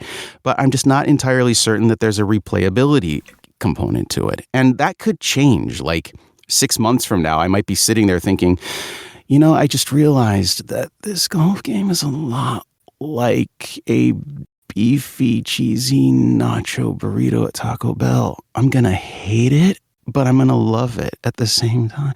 So, yeah. Oh, steak quesarito now. Man, that sounds really good. So there's nothing specifically wrong with the game. And there's a lot of fun. There's just something missing that I can't put my personal subjective finger on. And I'm emphasizing subjectiveness because this is very much a me thing. My guess is that the game did well enough in other platforms that it was ported to Switch by virtue of the success in those other platforms. So the game is good. There's no question about it. There's just something about it that for me, it's missing something. And because I'm not a game designer, nor am I clever, nor am I very intelligent, I don't know what that thing is. But if I ever figure out what that thing is, then maybe I'll be a game designer someday. Yeah, right. As for other platforms, it looks like it was available on Steam first, but console-wise, it's only on Switch that I could see. Really? So Steam to Switch, no other consoles. Not that I see. Fascinating. It must have done good in Steam if it made its way to Switch. Either that or that was the plan from the beginning and it just took a while. But maybe. Yeah, that's kind of my long-winded take on a golf game. Well, let's talk about price for this one, because for such a long review, it's kind of a cheap game. It's on sale. Well, normal price is $12.99. We've discussed this on the show before. RedDeerGames likes to put games out on the Switch and heavily discount them. So until the end of the month, you can buy Golfinite for $1.99. Buy it. For $1.99, buy it. That's it. For $1.09, for $2 Earth dollars, for the cost of like an eighth of a Starbucks beverage, it's definitely worth it. Definitely. What about at the full $12.99 price tag? What do you think? At the $12.99 price tag, I would say try it. I don't want to eliminate it entirely. And I don't know if there's a demo version available of it or not, but it's definitely worth trying, even at $12.99, because I really think that this is something that is going to strike the right nerves for quite a few people. And it just because it was missing something for me doesn't necessarily mean that it's missing something, period. That's just my subjective opinion. It's very well put together. It's when the memory leaks aren't leaking, it runs very well, and it's easy to settle into and play through a course, and and have a good time. It's just a matter of there's just something missing that isn't quite striking with me. But I still think even at $12.99, I think you should try it. Well, sounds good. All right. That is it for this episode. We made it through. I legit don't know what episode this is going to be on because the review was significantly longer than I planned for. You should know by now. I know. I really should. Music this episode. There's a song I have on my computer called Just Breed. Oh, what? No, I'm not going to play that. I was going to say, because this review is probably almost as long as that song. No, it's longer than that song. Is it really? What are we at right now? My recording total time, this includes like before we started recording everything, is it about 50 minutes? So the review, I'm guessing, is at least a half hour. Oh my gosh. Yeah, Just Breed was what? But when you take out 19 minutes?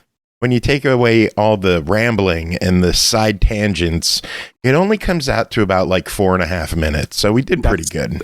That sounds about right. And by the way, Just Breed was a medley of songs from Enix's last game before it became Square Enix.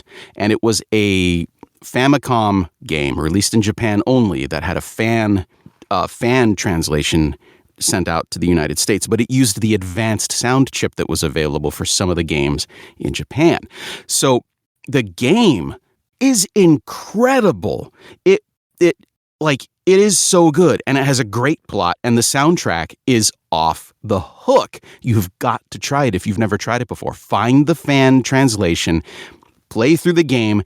You'll love it. You'll understand why my mix of it was called Abduction, and then you'll have enjoyed it, and then you'll listen to my mix, and then you'll wish you never listened to my mix. But anyway, yeah. I think we have to play that mix now. Oh, crap. Get comfortable. There's 18 minutes of music you've never heard before, done in typical prog fashion. You got third place with that one. Good job. That's because there were only 4 entries that month, I think. No, there were 12. There's 3 out of 12. Really? You done good. Man. I pushed the boundaries way too much back then. Being Enix very, Game very Month. The winner was MH with Union Alpha, then Scared Sim with Will is the Lord, then some fuckhead named Norg. MH is such an amazing musician. He and I actually did a DoD track together once, and it was so much fun working with him. But anyway, yeah, he's great. Cool. So we're gonna play Abduction. Nice. You have any final words before we get into this? Get some popcorn and maybe some molasses and have a good time. I hope you like this song. It's one of the few that I will actually go back and listen to on occasion because it's long enough that by the time I get to the middle, I've forgotten what I was listening to. And it's like, oh, this is actually kind of rock and prog here. Oh, wait. Oh, I did it. Shoot. But like, yeah, it was a lot of fun. And Prozac loves to tell the story of the fact that I stayed up all night finishing it in time for the deadline, and then I had to go to work the next morning. But anyway. Oh, man. But when you were at work, you were like, this is bullshit. That's pretty much how I felt all the time, actually, at that job. Oh, man. Oh, memories. Those were fun times. Anyway, enjoy the song and the popcorn and the molasses. And you could probably put some cookies in the oven. They'll be done before the song is over, and then you'll appreciate the cookies. Yay.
If I start clipping, let me know, and I'll bless you. If you start clipping, nobody will notice.